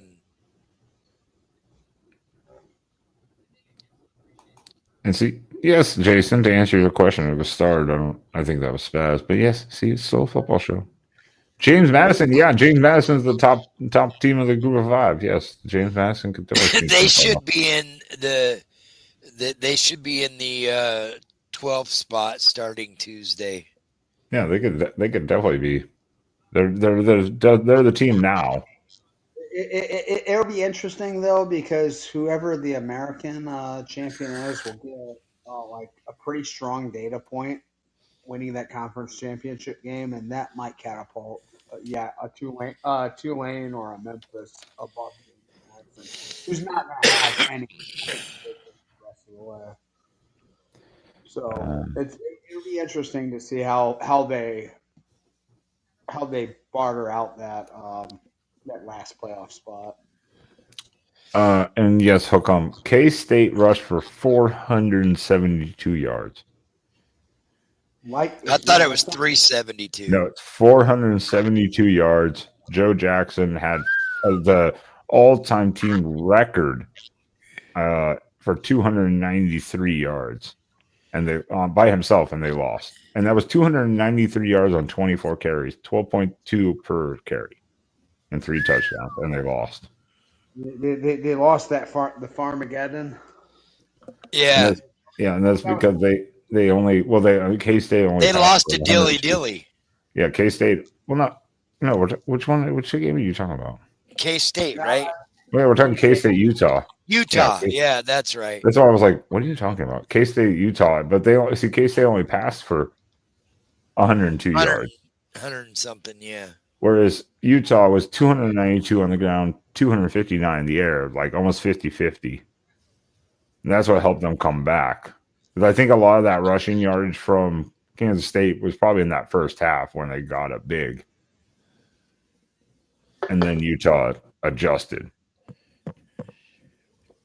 You would not think Utah would be a school that would give up 400, almost 500 yards on the ground. Definitely not a Kyle Winningham defense. That's a wild stat. You see that in any team.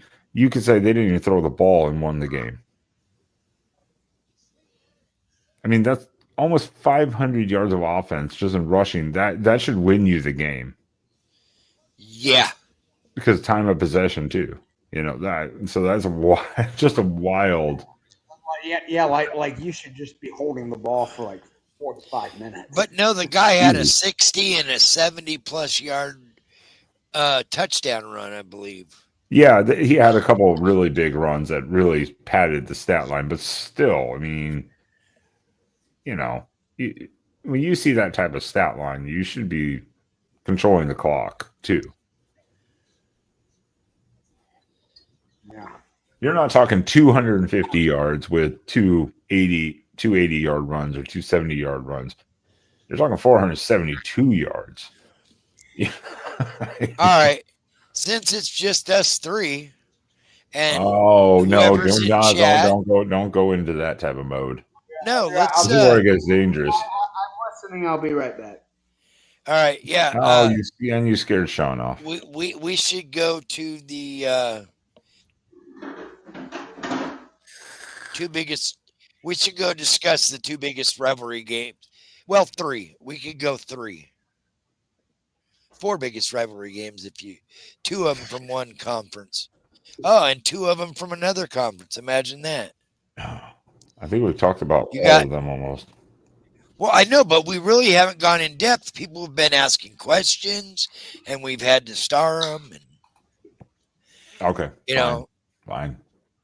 but we should really talk about Oregon, Washington, Ohio State, Michigan, Bama, Auburn, and A&M, Texas.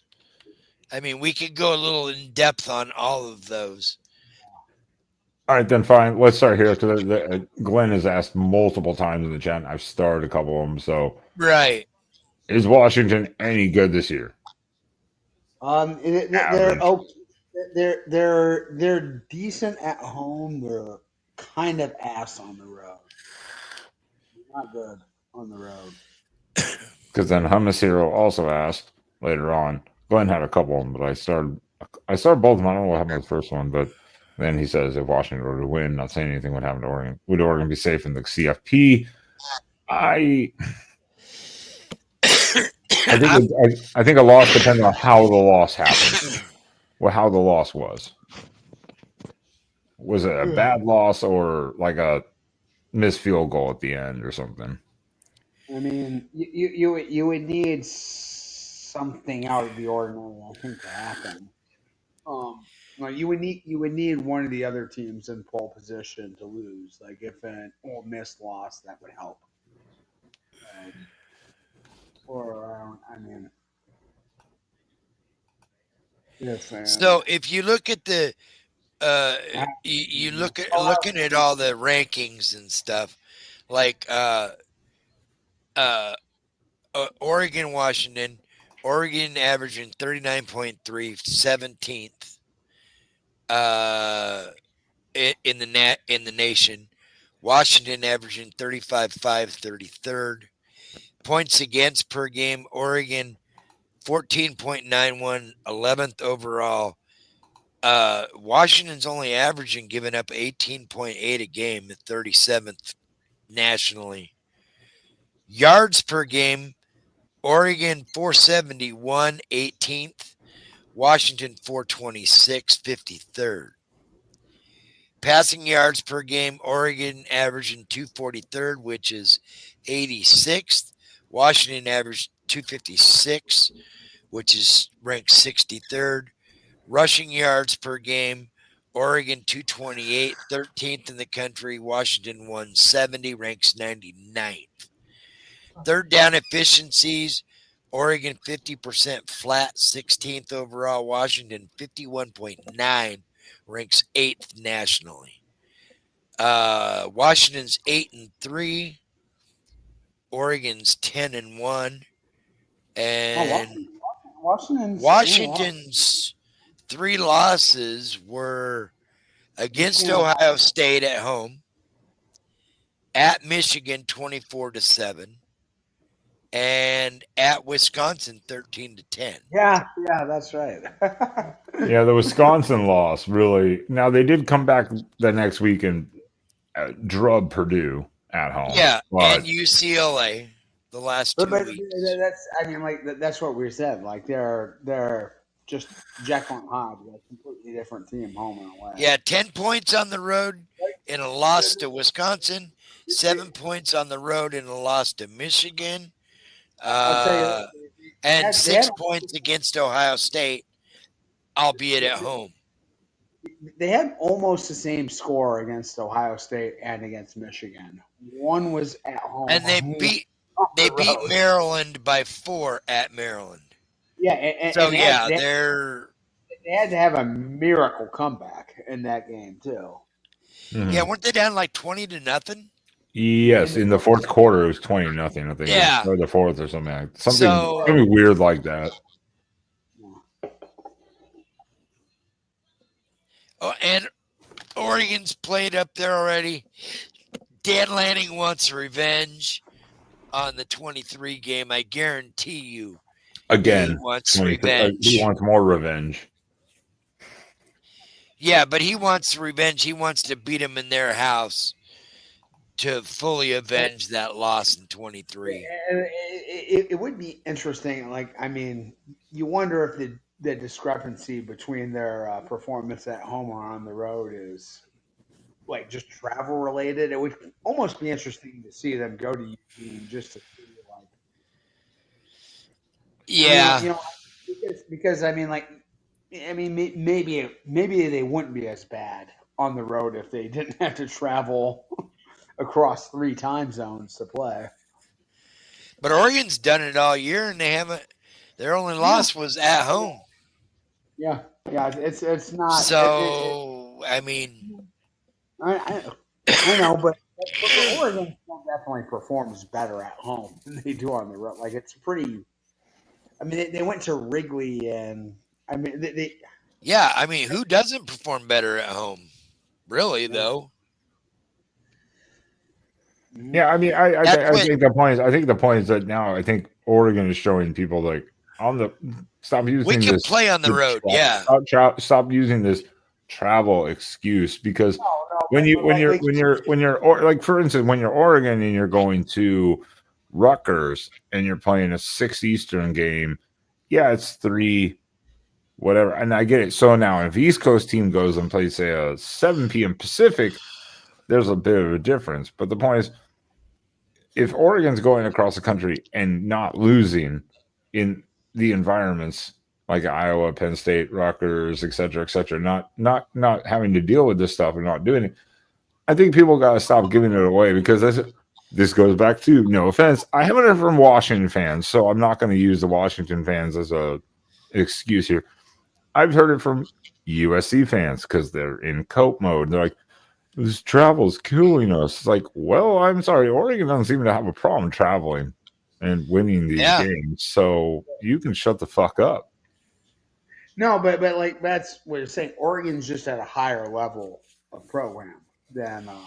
I mean, their performance still does drop off. Like, they still go. We went to Ohio State a couple of years ago as I believe a double-digit underdog and whooped their ass, belt to ass. It was 4 That was before. That was before the Big Ten. And we still went on the road and won. It was a 7-point game, but yeah. Yeah, I was like,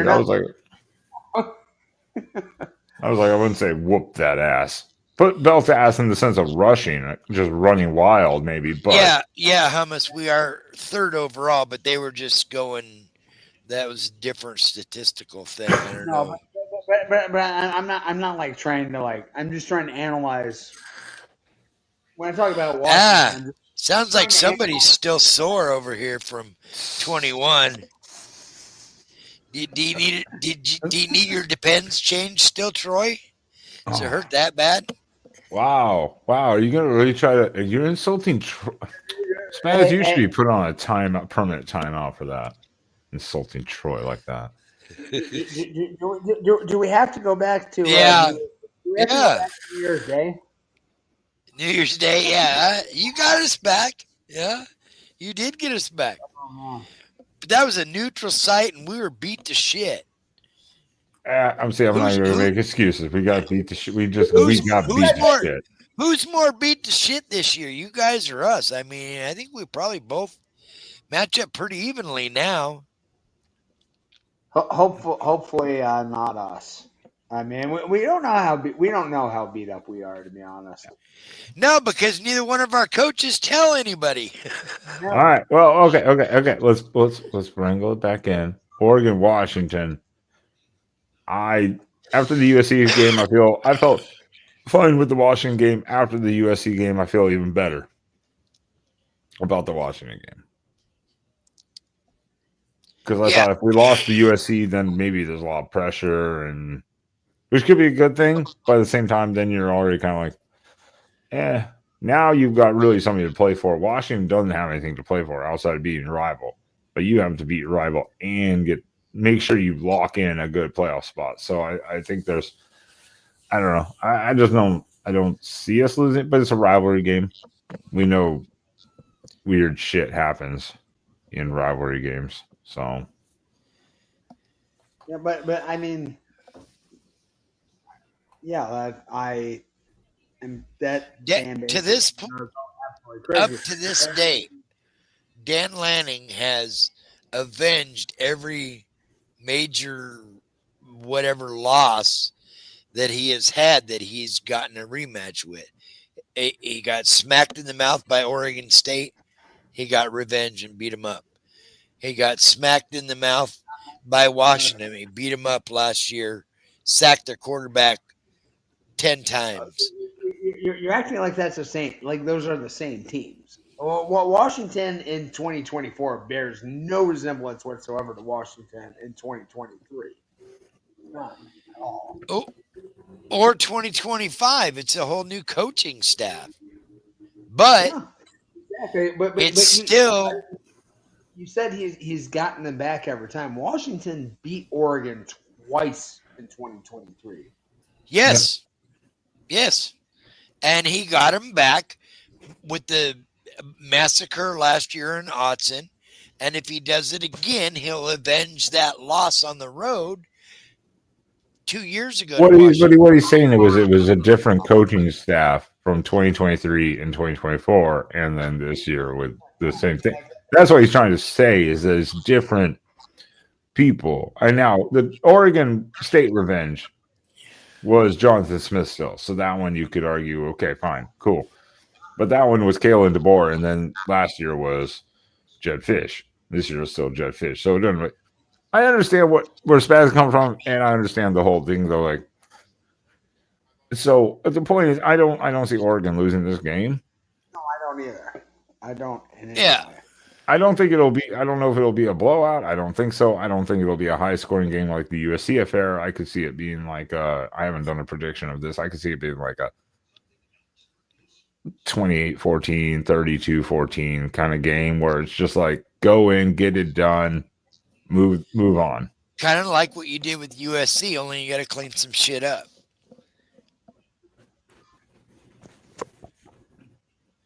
So I don't know. But I don't think Oregon will lose this one.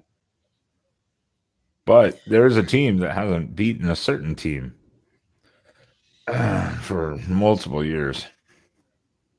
But how many days has it been? How many days has it been, Sean? Over 1,000? Do I keep a? You expect me to keep a? You do. You've got it on a clock somewhere in your bedroom or something like that. Well, I mean, like what Michigan fans want to tell you is a lie because we did beat them in 2020. They didn't show up to play. They cried and baked sick, but we don't accept we don't accept lame excuses. So we have the win in 2020, and that is the last time we have beaten Michigan. So it's been quite a while. Yeah, it's been a minute. All right. So this year though. Mm-hmm. This year. Yeah, it ain't happening. Well, I'll say this. I think they have a better chance of beating us this year than they did last year. I don't think it's very high at all. I don't think it's very good. So it's. I'd give them better odds this year than I would have last year. Exactly. Yeah. But yeah, so I mean, last year was a fluke. I think so too, but the one thing I think is I don't think Michigan's offense, they put up some good points yesterday, and it'll be interesting to see Ohio State perform against a slightly higher level of competition than they've played the last few weeks. 10 weeks. Yeah, I mean it's if you both Michigan and Ohio State were, I mean, super lucky, and I don't even know if I would say Ohio State was Outside of the Texas game, have you guys even had a game within 10 points? Anybody no, since? not even close. No, Yeah, I there, didn't there, think so. there hasn't been a game that's been a sweat whatsoever. The most any team has scored on us the entire year is 16. And I'll be surprised if Michigan even gets to that. Yeah. This, That's why I think I said earlier like 31-14 or some shit is what I predicted. yeah, it would be.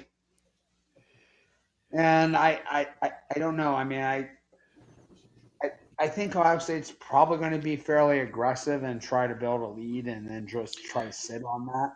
Yeah. That's what I'm guessing. Like, try to score, get a couple touchdown drives, and Score early, put it away, and then just coast from there. Yeah.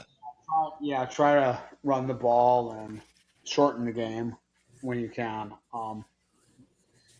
But yeah, and obviously the health of the receivers are going to be a huge factor in the game. Both, I mean, with Tate and Smith out this weekend, I think receivers. God damn, that was loud in my ear. I think the wide receivers for Ohio State only caught 4 passes this weekend. Like, it was something pretty low and pretty dismal. I mean, and like, granted, like, the game script completely changed. Max Clare had kind of a breakout game. I knew he was going to get targeted a ton. The tight end. Wow. Surprised Moose didn't show up tonight, knowing it's rivalry week. Chicken. No. Moose hasn't been here all season. I haven't seen any Michigan people be in here.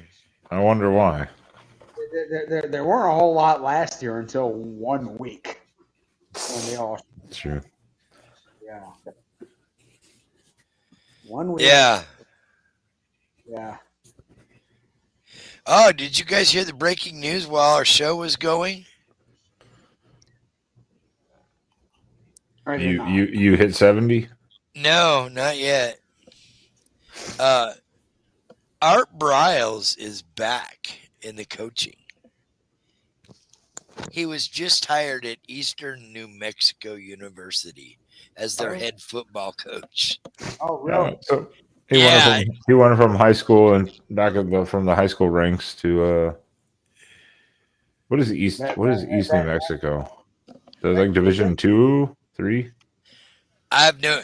It's a thing on my breaking sports news is that Wait. Art Briles back. Did you say New Mexico? You said East New Mexico? Eastern New Mexico. Okay. So Eastern New Mexico, that's like that could include like most of the population in Division Mexico. 2. Is it Division 2? That's why I was like Eastern Division. Yeah, Division 2. That's why I was like, what is it? Expected to make the announcement Monday morning. No, I just Google them. I see it everywhere too. So yeah, but they are Division 2. Yeah. I sometimes I just.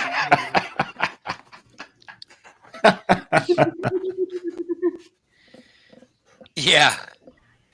Yeah. Eastern New Mexico, Ole Miss, 2028. Book it. Oh, it's already booked.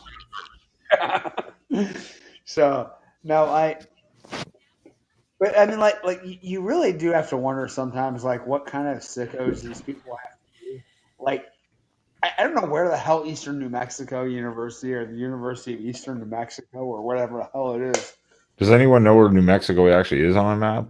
Not really. It's just like there.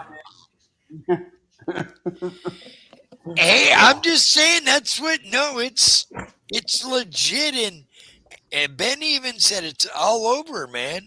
Yeah, I just Googled it because I searched their university and that's the news. So what town is Eastern New Mexico? Let me find it. I have no idea, to be honest. I don't either. No idea. I mean, like I bet you Mr. see- Duggars would know.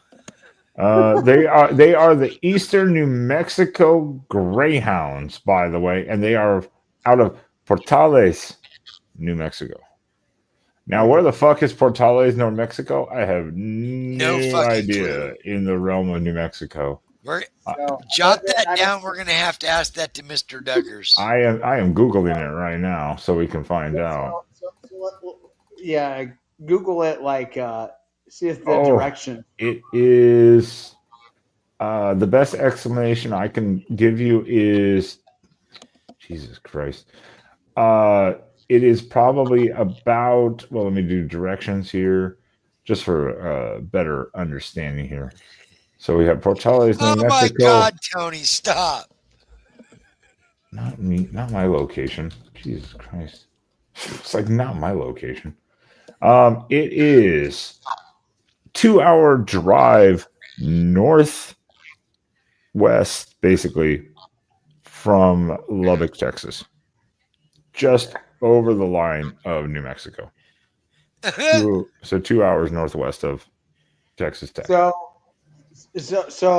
Art I Browse. will be right back. Don't burn the stream to the ground. Control the chat spaz. I gotta take a call from a certain little man that's calling me. Well, tell him to call later. You're busy. Well, no, I gotta do this now. Yeah, I don't know. I know. I told you I had to do this. So you don't burn this show to the ground. I got it. Is it near Roswell? I don't know. He said it was closer to what? He says it's about 2 hours northwest of Lubbock, Texas. Yeah, So, barely across the border. yeah. So, but like Art Browse is what, like 70 or something like this. Yeah, he's he's up there.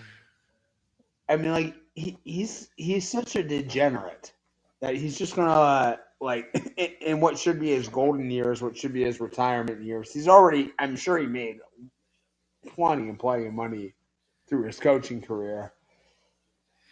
Oh, here's another Georgia. He's going to spend his goddamn time in Perellis or whatever, New Mexico. Like he's going to spend his time in places like people wouldn't want to be sentenced to, just to coach football. Like, Another Georgia driving. Oh, okay. Another offensive lineman at Georgia arrested for high-speed chase, and now cruelty to children. Is it a current offensive lineman? Yeah, over last week's. Yeah, because they played Charlotte yesterday. See, this is why Georgia offensive lineman Nyler Daniels arrested after high-speed chase, facing cruelty to children charges following win over Charlotte. See, this is why you don't schedule a dozen criminal charges after he tried to flee police north of Athens. 2 felony counts, a felony fleeing and eluding, felony trying to increase transmission, 9 other traffic-related infractions, including reckless driving. See, this is why you don't schedule cupcakes. Like you know, if he's playing a real opponent, he doesn't have energy to go on a high-speed chase afterwards, right? You know, he doesn't have. You play a real opponent, and yeah, you're done. You know, like you're not going on any high-speed chase efforts after you play an SEC game. But you play Charlotte, who cares? Probably wasn't taking that game seriously to begin with.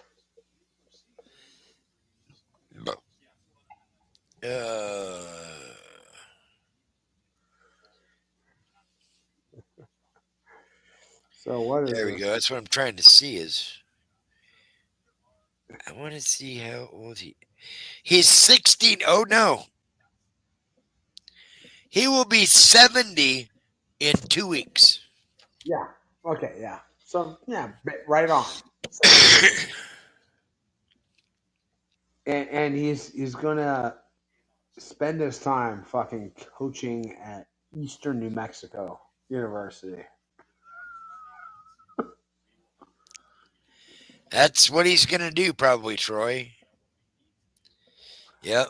He's going to probe the aliens. And he's going to get probed. And I don't know. He'll probably resurrect that program. Here's a State. good one for you right here, Sean. Yeah, Do you think that could be a possibility? absolutely. It definitely could be.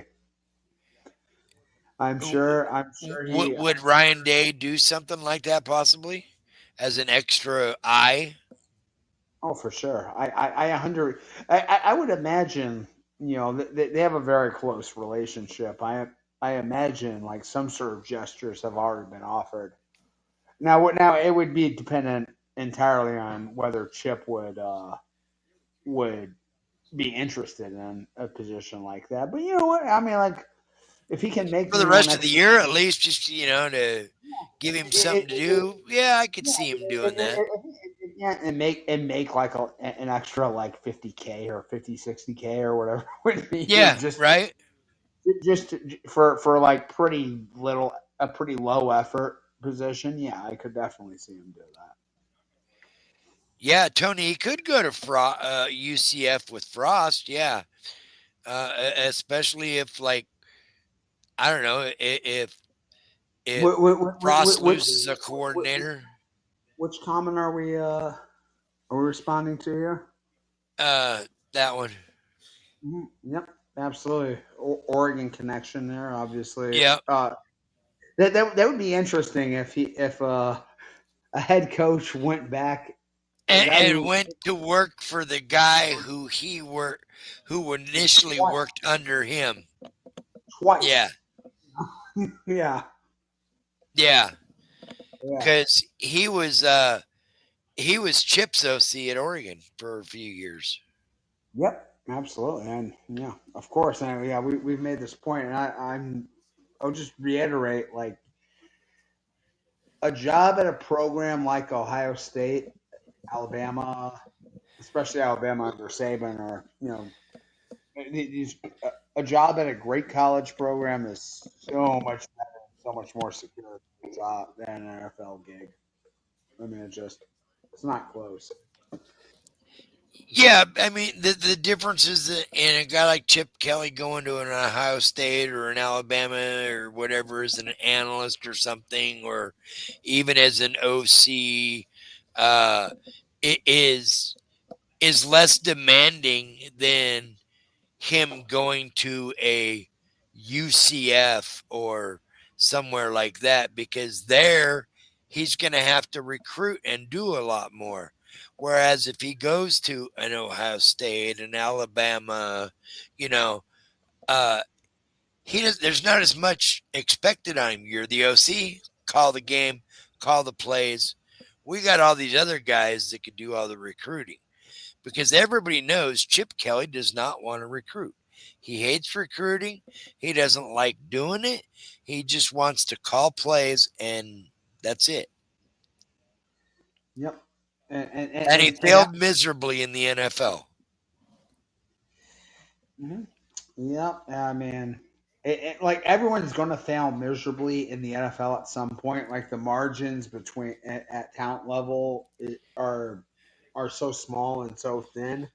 If you have like a bad string of injuries, like anybody that's played fantasy football can understand.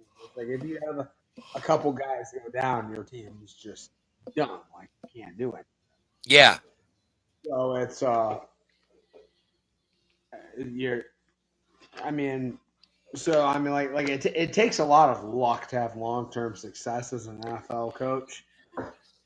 Maybe in college, I don't know, like you can find more stable places. Correct. So I thought I was stunned when Chip made that decision. I thought, like, yeah, he could have been at Ohio State for 10 years. Yeah, at least as long as however long Ryan Day is going to be there. Yeah, I mean, and it would and I didn't understand him going to the Raiders. especially when he went to the Raiders, they didn't have any sort of quarterback, and now they've got Geno Smith, who's an average quarterback. But Yeah, Gino flipped off a bunch of fans walking off the field today. it's got to be a frustrating spot for him. He's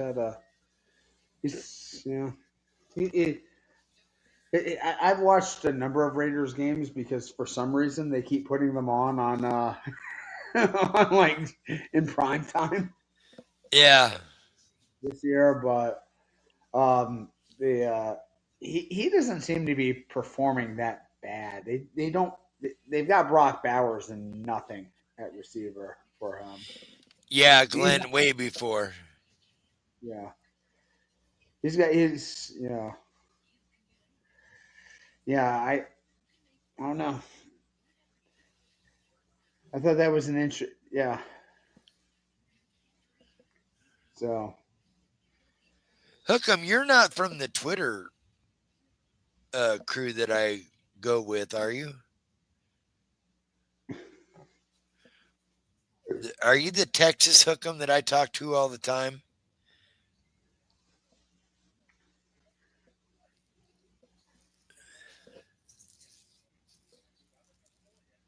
Yeah, Mariota left the Raiders, 4 or 5 years ago. he wasn't with them very long, was he? Like a year? No. Okay.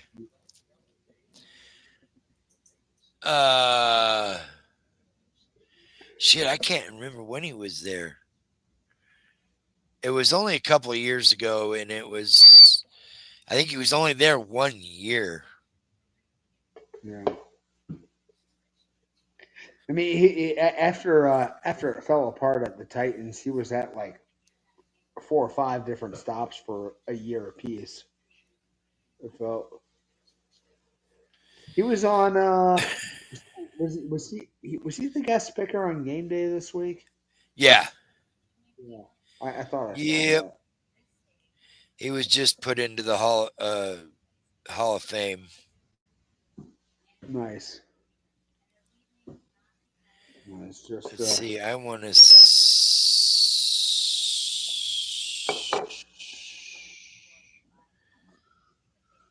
There we go. That's going to be the one I want. Because this will tell me career history. Yeah, it was with the Raiders 2020-21. Mm-hmm. And then Atlanta in 22, Philly in 23, and been with Washington the last 2 years. He's done now, right? That's it.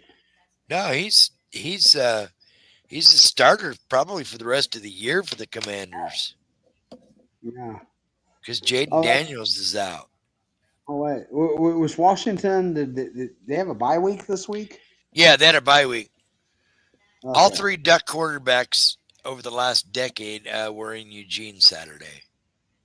Oh, so Herbert was there. Herbert was there. Marcus was there. Oh wait, no, Bo was not there. Bo was doing something else in Denver. That's right, because they had him on the show, on the McAfee show Friday. I didn't realize like you've had like ridiculous like Marcus was there for 3 years as a starter, right? Yeah. And Herbert was there for 4, right? Yeah. And then because Marcus's first year he backed up Herbert. No. In his senior year. Or no. Herbert, I forget. Darren Thomas, is that right? Yeah.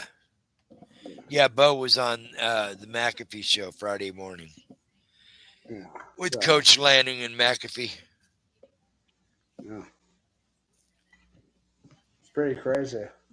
I was speaking about quarterbacks that I've been completely vindicated on. How about J.J. McCarthy just completely poo? Oh my goodness! How about fucking the resurrection of Caleb Williams in Chicago under Ben Johnson? Lovely. I'm so glad. He's got a coach that is playing and calling by how his quarterback needs a game to be. And you see the difference. Well, I mean, I think it's been good for Caleb to have some structure in the offense. Um, it felt like I mean, even under Lincoln at USC, it was a lot of times just sort of call a play, and you just gave Caleb a lot of freedom to freelance and run around, and he could just. I mean, like he was so special. The idea was that he could figure it out on. He could solve the problem on every play, and that really doesn't work in the NFL at all. You have to be on time, and you have to be you know deliberate and intentional in your actions. And I think that's Yeah. helped.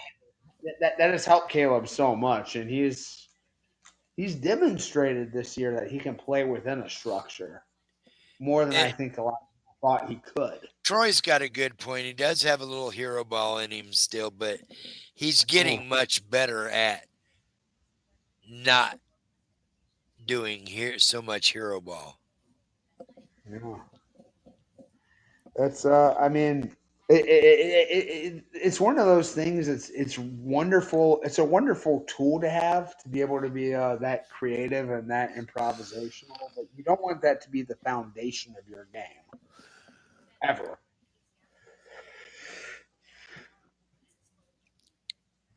So Anybody else in chat got anything else they want to? Any other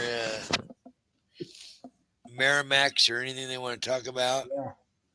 Oh, Merrimack. Let's talk about it. Let's go. I walked in right at the right time. Let me find Merrimack's schedule and record. I'm kidding. yeah, no, Kennesaw State 8-3. They're close. Next year will be interesting to see what they can do. yeah, Kennesaw, but that's a hell of a turnaround because they fired their coach after going like 0-9 last year. Well, last year they got their first Division One win, and then this year it's like, what? Either everyone else around them got terrible, or they just immediately got better. One or the other. It's hard to say. Yeah, it's very hard. I don't even know what you guys have been talking about. There you go. Yale won the Ivy, and now in the first playoff auto qualifier in league history. Ooh, who was it yesterday? There was another division championship qualifier game or playoff game, and they won on the hook, like basically a hook and ladder Hail Mary play.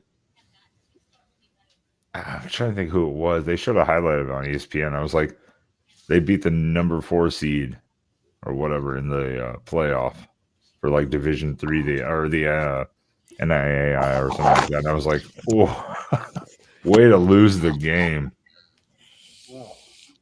Well, if we can summon that information, be cool to talk about. I don't even know where I would find that right now. Let me see. Okay, all right. Playoff bracket. Let me see. Oh, there's a playoff bracket. Nice. I think it was NAI. I think that's what it was.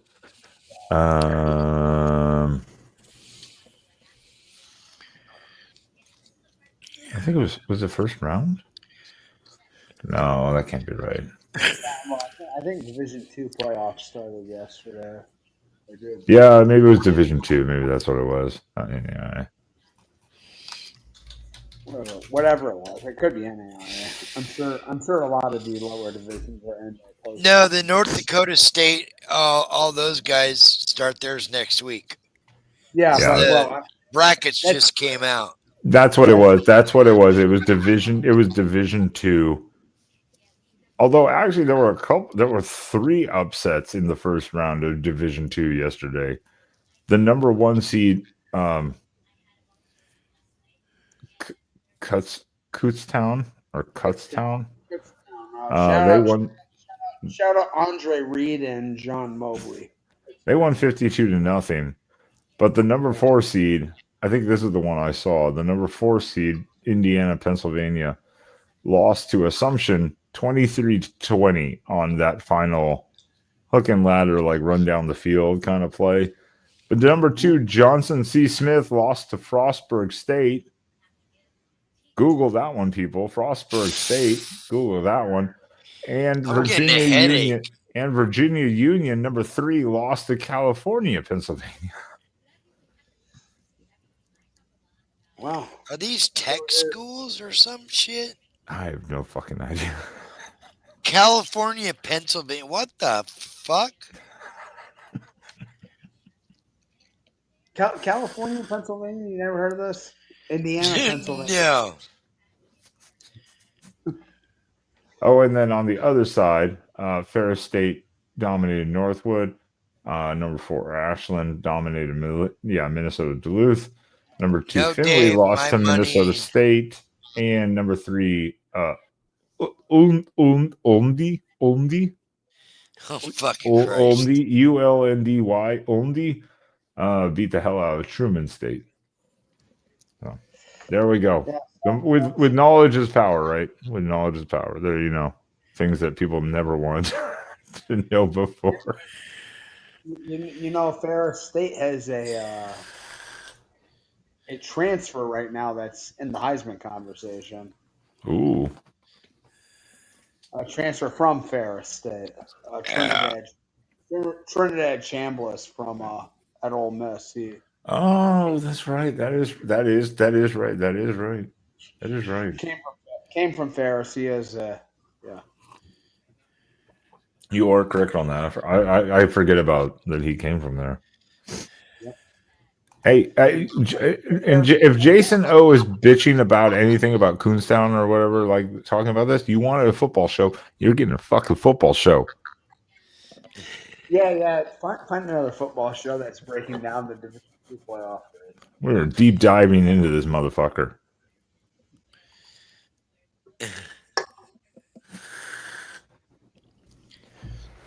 So I say, My brain's hurting.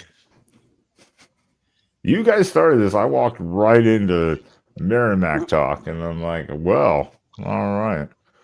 Well, let's see what we can do here. Now, I got my money's on Montana to win the D2 this year. Montana? Maybe Montana State, yeah. Number 1 overall ranked. They're undefeated. Yeah, Montana, and even Montana State is right there. I think they're both like 11-1, aren't they? Yep. Montana State's only loss was to us. Oregon beat the brakes off Montana. Yeah. I just slaughtered them. That's what I said. Like a few weeks into the season, when people were like, "Who's the best team they played?" That was the game I got in trouble at in the press box. He cheered in the press box. Yeah. Yeah. You don't do that. They haven't allowed him back since. I could have told you that before. That's wrong. They just keep telling him we're already booked up, but they're like, no. If you're a fringe member to begin with, and then they see you fanboying it in the press box, nah. Yeah. I'll go back next year and make amends. I just won't sit in the press box again. Fuck that shit. I don't want to sit in the press box. Number 1, it's too high up. You can't see shit unless you got binoculars. And 2, I don't like heights. And 3, I'd rather fan out in the crowd and do my show afterwards. Because then I could be like Ryan on the field with the players and shit. Well, with the interviews. with the press pass, even if you don't go to the box, you could like almost basically just walk around the stadium and just not sit down. Almost, you could just like walk around the stadium, right? Yeah, and you'd be exactly. like press pass. Yeah.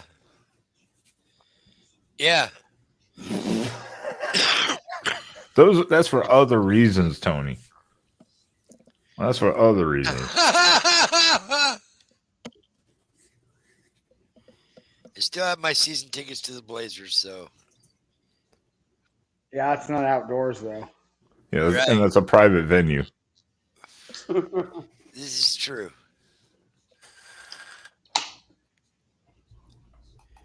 Yeah, Tony, we got to go to a game next year, though. You and I got to go to a game next year. Game in Eugene. Yeah. Me and Tony would probably have a hell of a good time out hanging out, doing a game. Is there any other specific games you want to talk about? Territorial Cup? Talked about that at all? Arizona State. That's going to be an 8-3 game. Nobody expected Arizona to go 8-3 this year. I sure didn't. God no, I know Will Lovitz. Uh, Still, obviously, he's out still, Yeah, and potentially transferring. Sam Levitt, not Will. Sam Levitt. Sam Levitt. God damn it! I hate when the people have the same last name. I did that with our other tight end multiple times this season. I'm like, why do I keep calling him that? But I think Arizona might win that game. It's possible. It's possible.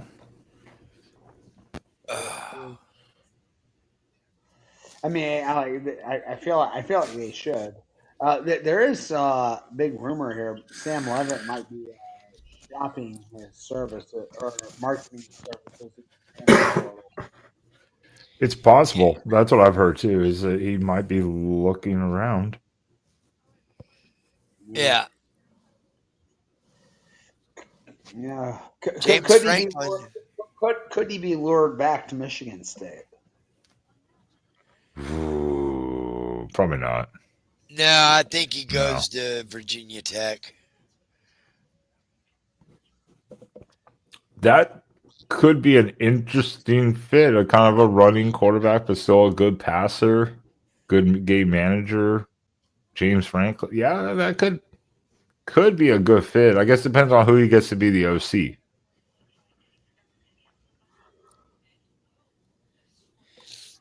Yeah. Yeah, but is Dillingham going to be a name for another head coach, or He is not. No, he's not going to be, and he's not leaving.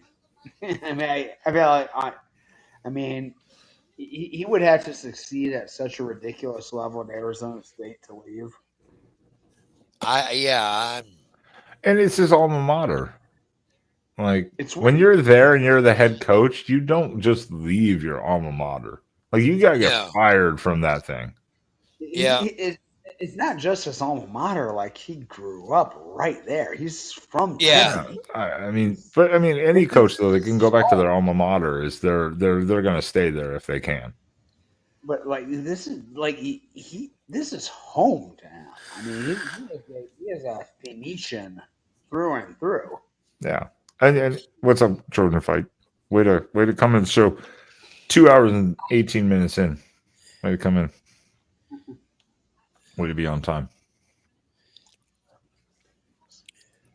I think Dillingham fits ASU. He's young. He's, I don't want to say sporadic in a bad way, but he's just kind of wild, and that just kind of fits the ASU culture of what they've needed to have.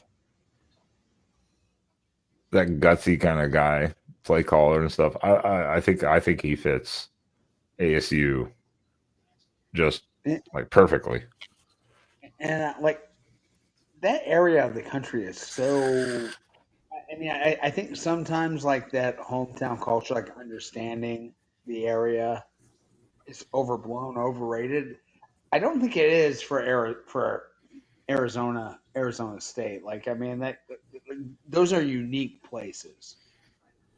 Yeah, Those are. and Arizona has Arizona has good players. They do have some good players coming out of Arizona. So, and most of them are in the Phoenix area, in the Maricopa County. You know? I mean, they're getting they get plucked all over the place. I mean, Oregon gets them, USC gets them, Everyone gets them, but if you can keep even one or two of them at home, Yeah. that's a huge win. So I mean that's the point. And I think Dillingham just fits it. He's shifted that whole kind of culture. I know some of us hate to use the word culture, but like he's just kind of a vibrant guy. I mean, we he was our OC for a year. We loved him. That guy was just wild on the sideline sometimes, and I loved it. Like he's sort of delightfully dorky. You know what I mean? It's like That's not a bad description, actually. Delightfully dorky. It's not a bad description, actually. I mean, he absolutely is not like suave or charismatic in a conventional sense, but he has so much earnestness to him. Like you can really like he's an authentic person, and you can really tell he cares and like is passionate about what he's doing. I think it really I think it really bleeds over, and I think that's partially why like you can get a team to buy in like Arizona State did down the stretch last year and have a pretty magical run. Probably should have been in the semifinals. Well, and if Probably would have lost by 50 to Ohio State. And if Levitt didn't get hurt this season, they could be right back in that thick. Really, right again, back-to-back years. So that kind of hurt. And Jordan Fight brings up a good point. Like Arizona get top recruits in basketball. Why can't they in football? I guess he means actually University of Arizona, the Wildcats. Well, Brent Bennett has done a hell of a job in year 2. Hell of a job. Last year was like a disaster, and I'm like, this dude's out after 2 to 3 years. I don't know. That might be now I don't know what happens when Fafita leaves or graduates and leaves and stuff like that. But is he a junior this year? I think so. Is he a junior? He might even be a sophomore. I would have to. What Noah Fafita? Noah Fafita. He'd be a junior at least. Is it? Yeah, Noah. It's Noah Fafita, right? Yeah, he's a junior right now. Junior. He's definitely a junior. Yeah, he's a junior.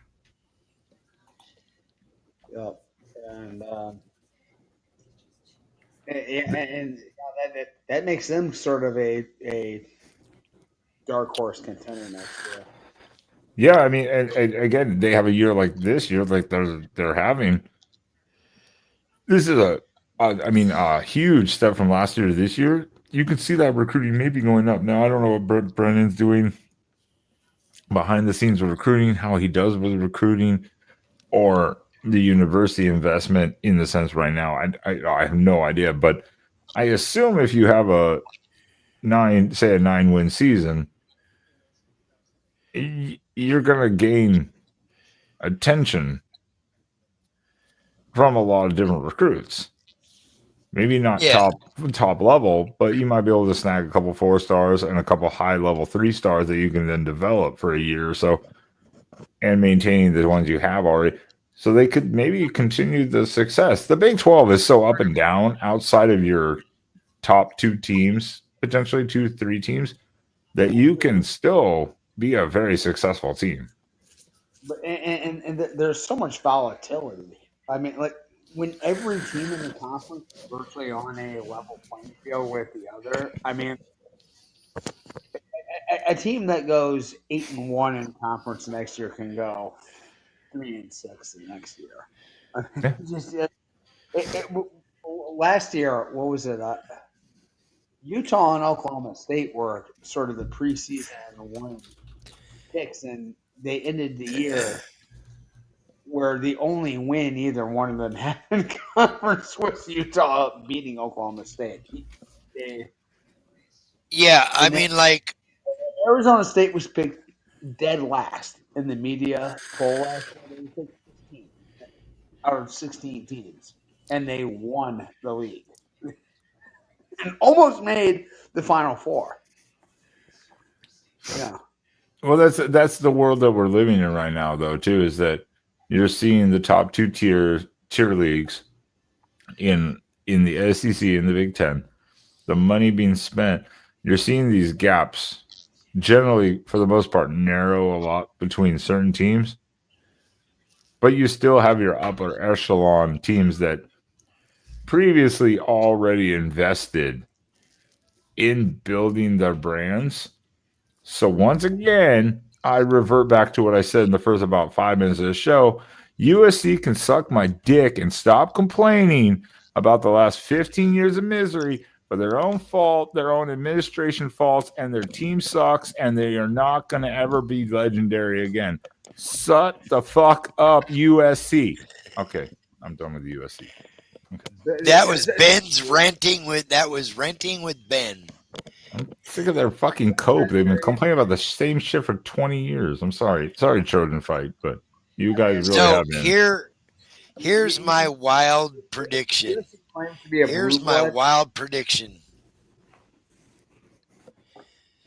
Deion Sanders is going to be out, whether personally or kicked out of Colorado, especially after that embarrassing loss last night at home, 42-17 to a backup Arizona State. And he is quite possibly going to get hired as the new offensive coordinator under Kevin Stefanski in Cleveland next year. No. Do not be surprised if that happens. Why would he or if he becomes the quarterback's coach, one of the two. Yeah, that is off the wall. He wouldn't be the OC and nor a quarterback coach. His son took all the proper quarterback coach training anyways. Well, especially because Cleveland's probably going to draft a quarterback pretty high this year. I mean, they got two already. Those were just dart throws, and I don't think they're real. They'll probably keep. The only reason Gabriel went out is because of concussion or whatever. So they'll probably keep Gabriel, but they'll probably keep it. They might draft another like fourth rounder or something like that and see what hits. But this is what Cleveland does. They just are like, hey, we hope. And I'm not throwing shade on Gabriel, or anything like that. But this year's quarterback class is unbelievably fucking ass, especially. There's not that many of them coming out, though. Really. No. But they're going to be picking pretty high. So I mean, like, there could be a situation where Dante Moore goes back to school, Ty Simpson goes back to school, and we are left with like the worst quarterback class of all time. I mean, there is nothing. Yeah. Yeah, I mean, I at this point, unless Dante literally won the national title, I would think he would come back for one more year. I don't see. He's had enough up and down games a little bit, even though he's been okay. He's been good and great and So I would say he would. Julian Sand would be the number one pick if he could come out this year, but that he can't. So. Well, that and two, but like we just talked about earlier, outside Texas, what's even the toughest competition he's seen? Yeah, and that's kind of been the question mark with like people said about Oregon. So what's the competition they've seen? It's like we're just playing everyone on the schedule we have. We didn't ask to schedule Oklahoma State 8 years ago and then to be absolute shit. Yeah. 8 years ago, this would have been a fun game. That would have been a hell of a game, So it's like. Yeah. It's just kind of one of those things. It's like Glenn.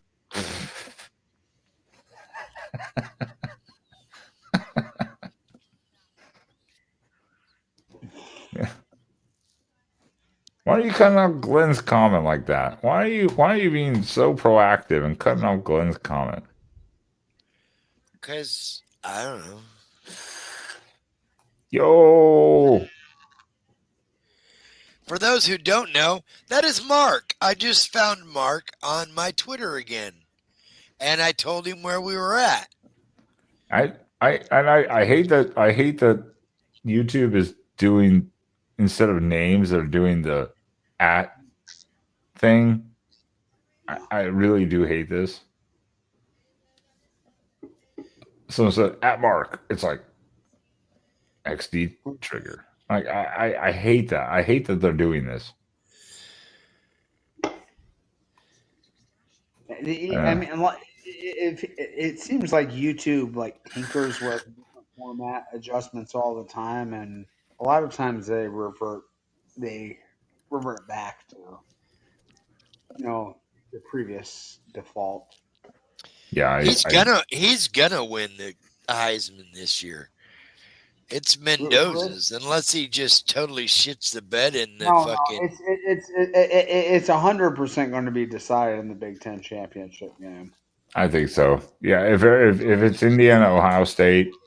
Well, I mean, even if Indiana loses, if Mendoza puts up 300 yards, 3 touchdowns, and a pick or something like that, and loses by 7 points, I think he could probably say that maybe he still wrapped it up because of the win at Oregon. But if he like clearly outplays Sand, and it's just fair, Ohio State won the game because they just have more talent and they're a better team. But I saw the Heisman odds and stuff, and I'm like, what? It was something like Mendoza -1 and Sand +300, and I went in real hard on it real quick. I'm like, you've got to be insane, because that basically means you think Indiana's going to win. I understand. I understand the sentiment. I think they're just going off the highlights, because like even the Penn State win that Indiana had, where he had to drive him down the field, which that should have never been that close. And then he did that pass. I know that's mostly the receiver, but that's a quarterback highlight reel, of like a tight window throw over the top. Receiver has to go up and get it, or a game-winning touchdown. Those are those highlight reels, that motivate. The thing for Mendoza is that most Heisman voters don't watch games; they just watch highlight reels. So the more highlights you have, the better. But also, they just look at the records and they just look at numbers. They don't look at the game tape. Like we were talking to Spaz and I were talking to Ryan Abraham, and I love Ryan Abraham. He's from USCFootball.com, 247 Sports. He's a Heisman voter. He didn't want to get into it with us. Totally understood. Trojan Fight knows who he is. And he's like, I will look at it after a couple more weeks, more in depth. Like he had about 5 names, but he was like, I will have to look more in depth later. But that's a lot to compress then into a 2-week span before voting, kind of thing. So I don't know.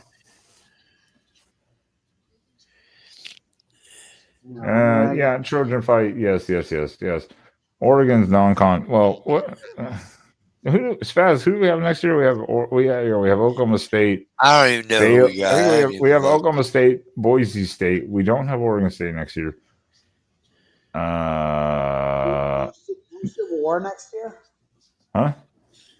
No platypus game this year? No, next year. Yeah, next year we're off. Unfortunately, they couldn't fix the schedule because we had to. This year we exchanged the at-home Texas Tech coming to Oregon to get Oregon State on the schedule. Or last year it was. So we it might be Portland State, Glenn. You might be right. Let me just check here because I can't remember. I'm not looking at 2026. I think it is Portland State. I think it is too. We have Boise State at Oklahoma State, and then Portland State, and then the following year I think we have at Baylor. But that was Portland State just fired their coach after 9 years. Yeah. Again, this is our Big 12. 9 years and like 105 losses. Yeah, Barney was terrible. Well, I don't know why they kept him that long. This is the thing with booking so far in advance. So like last year, Texas Tech said, "Hey, we'll revert or get out of the at home against you because you went to Texas Tech. You didn't. We don't want to go to you, or we'll move it a couple years so you can do Oregon State." This is our Big 12. This was our Big 12 roundup. Like we were doing already: Oklahoma State, Texas Tech, Baylor. That was kind of how teams do. They go through each conference and kind of do a home and home. And it had been booked for like 10 years, I think. So it's not like we were trying to like get out of it or something like that or some shit. So next year is not great, but we have Boise State still, which Boise State is never. Good God. Boise State. Fuck us. Yeah, but the thing about Love and being a running back is, I was just seeing yesterday during one of the games, they were talking about Heisman. And in the years that end in a 5, in the history of the Heisman Trophy, every year that's ended in a 5 has been a running back. This would be the first. This would be the first year that there has not been a running back in the 5th year. Yeah, I can run this back a few years. I know Derrick Henry 10 years ago would have been it. And then Reggie Bush in 2005 and Eddie George in 95. And then you've got 85 and 75 were a couple other. One of them was Earl Campbell, one of those years. 75 Earl Campbell won it. Might have been. I'd have to. They put the stat up and showed all the winners. I was a little older than that, but I mean, I don't know. Earl Campbell, yeah. I know I can. Rozier in 85? Oh, no, Bo in 85. There, he came back. He said Bo Jackson, yeah. Yeah, Archie was 75. Archie was 75. Yeah. 475, yep. No, that should have been an easy one for me. But. Yeah, Mike Rozier should have would definitely be contender. Interesting stat line though. So yeah, we'll see. Maybe there's a shocker again. Maybe some of these top quarterbacks lose the game where you're like, that's their Heisman game. Bo won in 85, which is kind of crazy for me to think because I was really, really young when Eddie George won it, but I do remember it, and to think Bo Jackson, that was only 10 years before. Yeah. I don't have any memory of Bo Jackson at all, but other than well, and Jason makes well, I was getting there, Spaz. I was talking about Jason. God damn it. I was like, well, Jason makes a good point. Normally they have to have like insane stats, and even 2K these days almost doesn't do it unless you have look at oh my God. Genty last year. Sorry, that dude was a beast. He was just in the 2024 season, not the 2025. Yeah.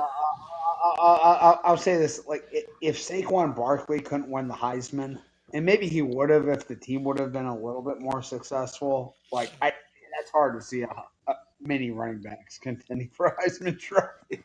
All right, now here's Dave's comment. He's Googling this.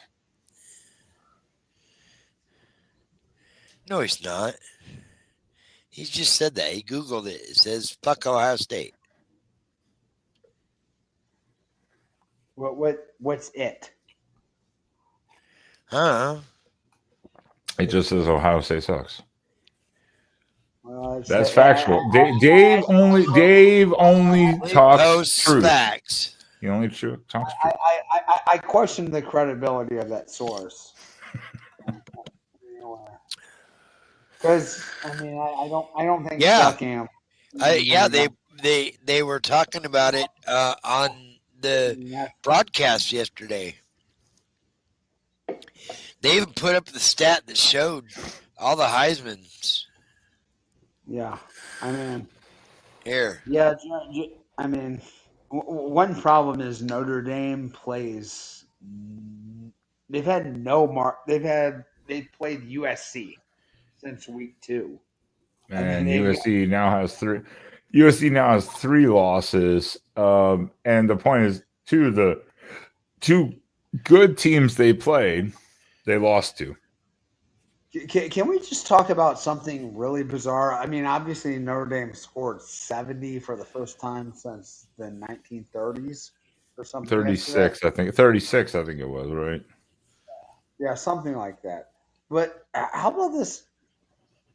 Notre Dame scored 21 points before their offense took the field yesterday. Yeah, that's what happens when you throw 2 picks, like 3. Well, I guess 3 pick sixes. No. There was a punt return for a touchdown, I believe. Oh, okay. So 2 pick sixes and a punt return. Oh, Yeah. My apologies. here we go, real quick, guys. Has 1935. Has any team ever scored 21 points before their first offensive possession? Rarely, very rarely. I mean, very, very rarely would be like. I mean, like that is. I mean, this is. I don't even know what the what the analogy would be. All right, Spaz, you got a timeline here. So the 1935, the very first winner was Jay Berwanger. He was a halfback.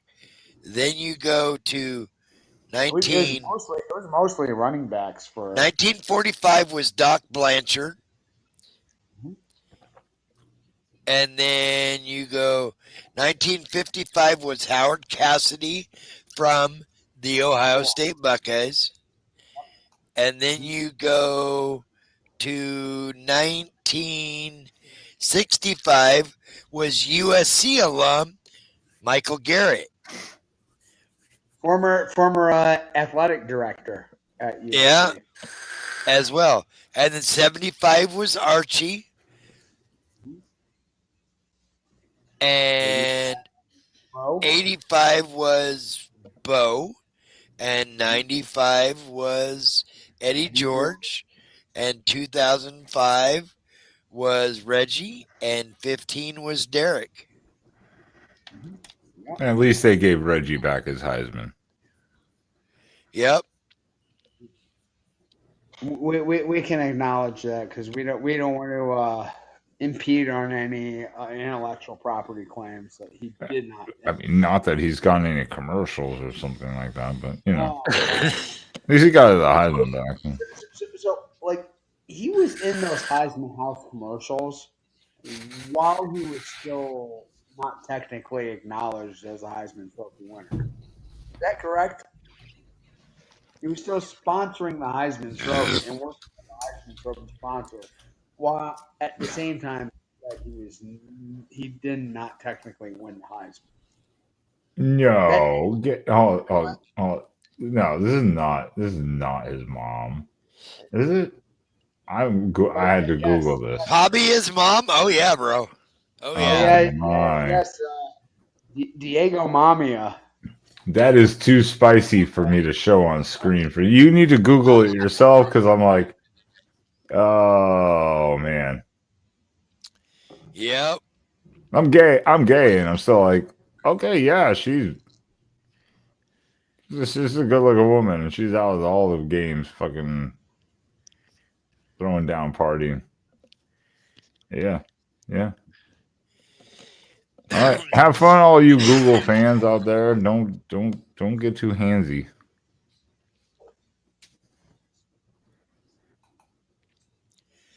All right, y'all. I got to wrap this up. I got to go to bed. You gotta go to bed. What, is the pussy telling you to go to bed? No, I got court in the morning, so. Once again, banned from public places. Tony was correct. Yes.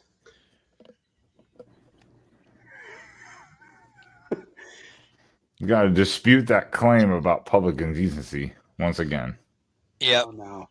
No, what I mean, what people don't know is that Spaz is a very high-powered attorney, who represents all the Fortune 500.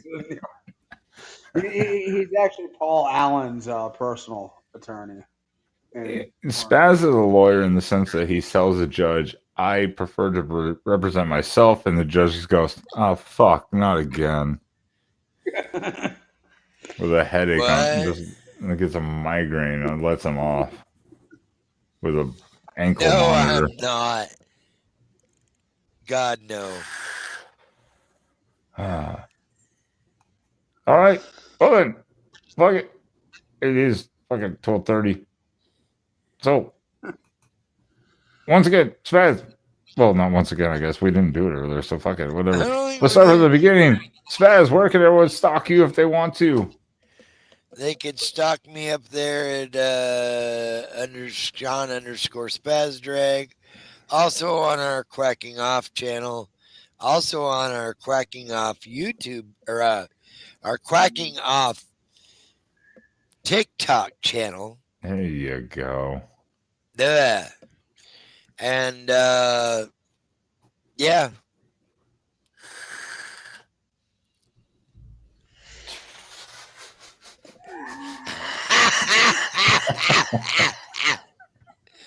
Oh fuck. I had to put it up, yeah. Oh, that's great. Oh shit. You need his number, let me know. Just email me or text me or message me and I'll send you his phone number. And if you're here now and you follow this show, tune in tomorrow night for a special surprise show. We are going to have the greatest walk-on in Oregon history, Bryce Betcher, the linebacker that got his first touchdown rushing yesterday on Senior Day. We're going to have his dad, Brett, on tomorrow night, and he's going to give us an insight and tell us all about how Bryce became a two-star athlete, drafted in the 14th round by the Houston Astros last year, and they allowed him to go back and play another year of football at Oregon. Probably going to get drafted in the first couple of rounds in the NFL. So he going to have a choice. He going to play baseball, he going to play football. And we're going to find out all about Bryce growing up in Eugene, going to games as a kid. Families had season tickets forever. And local boy from Sheldon High School right down the road. It's going to be a good show tomorrow night. Same time as just we're doing the Monday show. And then Tuesday we'll have our preview of the Huskies. Way to steal my thunder, Spaz, you fucking cuck. Sorry. All right, Sean. I've been working on that one for a while.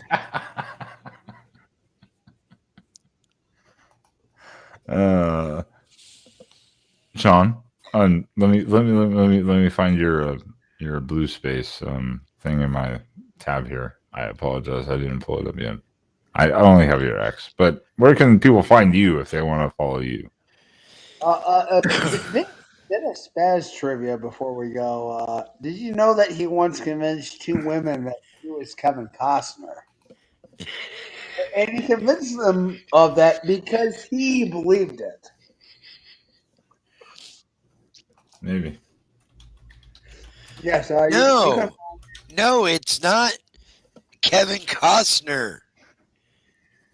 It's the poor Ron Jeremy. Ron Jeremy. Okay, yes.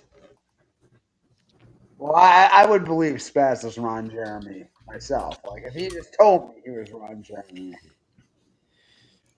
Yes, you guys can find me on Twitter, Facebook, Blue Sky, all under Instagram, TikTok, all under my usual name. If you want to look me up, John Garner. So Don't forget to check him out on Spankovision. Yes, but I mean, there are several other accounts that I'm not just going to make public here. Go to Spankovision.com. You'll find him. I have literally never heard of this thing called Spankovision, but It's under Harry Edition. okay, cool. I may be under Fuck. Chinese and Russian spies that are, creating AI images of me on that as we speak. No, you and I are like side by side on the discount list, like 50% off. Okay. Yeah. That place. That. Okay. Yeah, that one. Yeah. Okay. All right. So, other than that, hate week, rivalry week. All Michigan fans, go fuck yourself. I can't say it any more clearly. I just don't have any time for you this week, and I'm just gonna revel in your misery. Next weekend, and yeah, I mean. As much as I say, like, it would benefit us to lose this game, it would probably be in our best long-term interest for the season. I mean, now we got to beat your ass down. I'm sorry. It's going to happen, 6 days from now, and just be ready. Damn right. Well, then, everyone, like Spaz said, Sean said, especially Spaz, though, make sure you hit the like really quickly for us. Really quickly. Helps the channel out a lot. Make sure to consider subscribing. We will be back tomorrow, Monday night, with Brett Betcher's, Bryce Betcher's dad, and Tuesday night for the Washington preview show. Hopefully with Locked on Huskies. Reed just confirming that. And unfortunately, as much as I love to have the special message put out at the end, it is hate week, so I don't give a fuck, and I'm taking control of this shit. And Spaz, what do you have to say? Fuck Washington. Thank you, everyone, for being here. We'll see you all tomorrow Good night, night. hopefully, and next week. Fuck the Huskies.